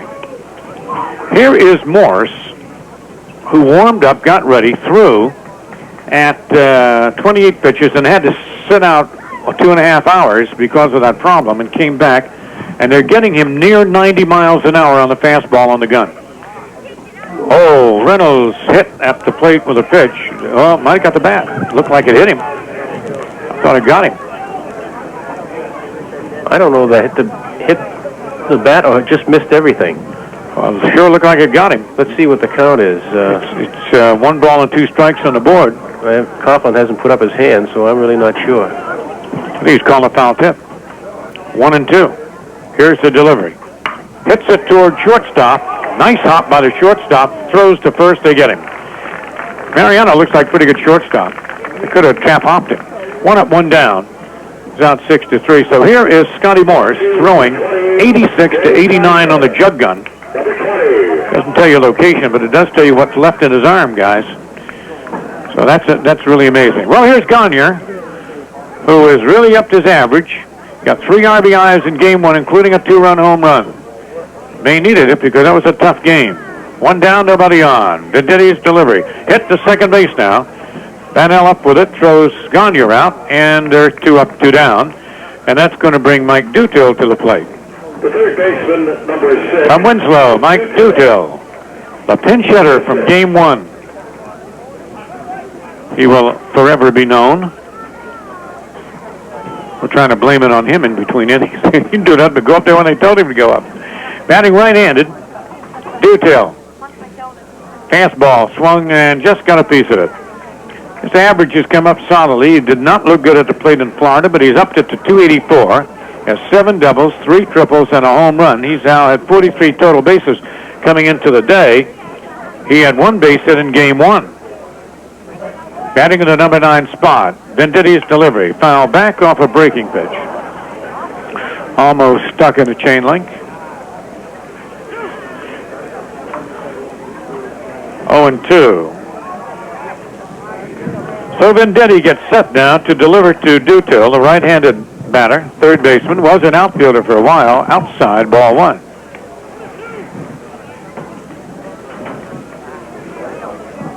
Cloudy day, but we have had the sun in and out here at the ballpark. The pitch. Hit back to the mound. Venditti grabs it and throws him out, so we had a simple 1-2-3 inning. We've completed 2. At the end of 2, in game 2, Maine ahead 3-1 when we come back. A.J. Cole Tire, the giant, knew people would be running Armstrong tires. So the giant A.J. Cole Tire ordered an outstanding collection of Armstrong tires, and now they're here. And now the Armstrong snow tires for your wife's car. Well, the giant... Designated hitter batting in the number 9 spot. Here's the delivery. Fastball for a strike. And he continues throwing the ball in the high 80s. Adamski is a junior from Albany, New York. Big guy. Swings and misses on a slider, strike 2. Scott Morse looks like this was just a little glitch in the day today. Siena looking for their 20th win of the year. They're a pretty good record. Strike 3 called, and that was a good-looking pitch that Gadomski took. That is strikeout number 2 for Morse, and he quickly has the leadoff batter in the top half of inning number 3. Maine a winner in the opener, 3-0 on a combined 1-hitter of Morse, who had no hits off him, and Plimpton, who came in relief when Morse was technically taken out of the game because of a mistake on paper. And Morse has come back to start game 2. This is Flaherty, who grounded out his first appearance for Siena's Indians. Fastball on the corner for a strike, and Morse is getting tougher now as he gets loose out in the hill. First inning, he looked like he was stretching a lot, moving around, trying to get free, and now he's really humming the ball. 1 strike, nobody on. Each team with 2 hits, but Maine with 3 runs. Off the handle, fouled away. Steve Lubier will pitch for the University of Maine tomorrow. He's our 9-inning pitcher. He's been going all of the 9-inning Sunday games. We're going to start calling Lubier the Reverend. He goes on Sundays. Here's the delivery. Strike 3 called, and there goes the complaint again. I don't understand what they're going to gain by that. Strikeout number 3. That pitch was beautiful. He just never saw it. For the first two batters, he's done the same thing. He's come in with that slider on the third pitch. He's had 2 strikes on each batter. The slider has caught the outside corner of the plate both times. A beautiful pitch. Even if they swing at it, they're not going to get anything. Maine and Miami here. Strike called in the outside corner. That will be on May 12th, a Monday at 2 o'clock. Hope to see you here for that one. That's going to be a big game. Then we go down to Old Orchard Beach and play 2 against Miami, the defending national champions. Holds off, 1 ball, 1 strike. Miami's had some problems, but they're playing well again. They now have 11 losses, but they're playing well again. Swings and misses. Strike 2. And Morse is trying to strike out the side here in inning number 3. I tell you, I don't know about Miami, Oklahoma State, or any of those people. You're going to go a long way before you find 2 better pitchers than Morse and Plimpton in the lineup, back to back. We had them in the same game today. Back up to the shortstop, Bordick, at the bag at second, throws him out easily. A simple 1-2-3 inning as Morse is looking tougher by the minute. We'll be back for the bottom of the 3rd inning in just a moment. Catch spring fever at Bangor Dodge with hot values on a great selection of new Dodge cars and trucks, like the economical Dodge Omni. Qualified buyers choose low 6.8 annual percentage rate financing or $1,000 cash back direct from Dodge and Bangor Dodge. Plus no charge automatic transmission or no charge